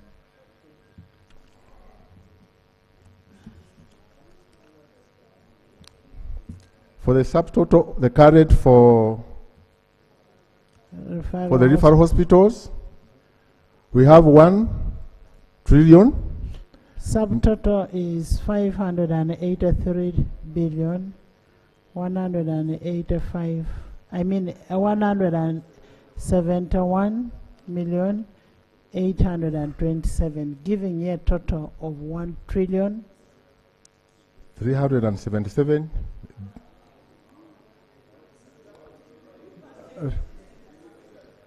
The total current is 1 trillion 960 billion 865 million 304. Then you go to development. Subtotal referral for the referrals is 583 billion 171 millions 873,000. Then for the total recurrent 827. For the total recurrent, we have 1 trillion 960 billions 865 millions 304,000. Those are shillings. Then for the development expenditure, for the Ministry of Health, the total MD is 1 trillion 667 billion 96 million 872,000. Those are shillings. Then for the referral hospitals, that is on page 67, we have 3. The referral hospitals, the subtotal, we have 130 billion 143 millions 468,000. Those are Uganda shillings. So total development, we have 1 trillion 797 billion 240 millions 340,000. The grand total appropriation is 3 trillion 758 billions 105 millions 644,000 shillings. I beg to move that the budget for Health Subcommittee be considered. Thank you. Thank you. Thank you. The report is referred pursuant to Rule 156(2) for reconciliation, harmonization, and consolidation. And if you have anything particular, please follow it up to the budget committee, harmonize it there, reconcile it there, and consolidate. We will have the House on Tuesday at 10. Tuesday at 10. And as I said, we will start with the tax bills. and all outstanding bills that are with the committees should be presented next week. I am saying all the outstanding bills, including sovereignty. The House adjourned to Tuesday.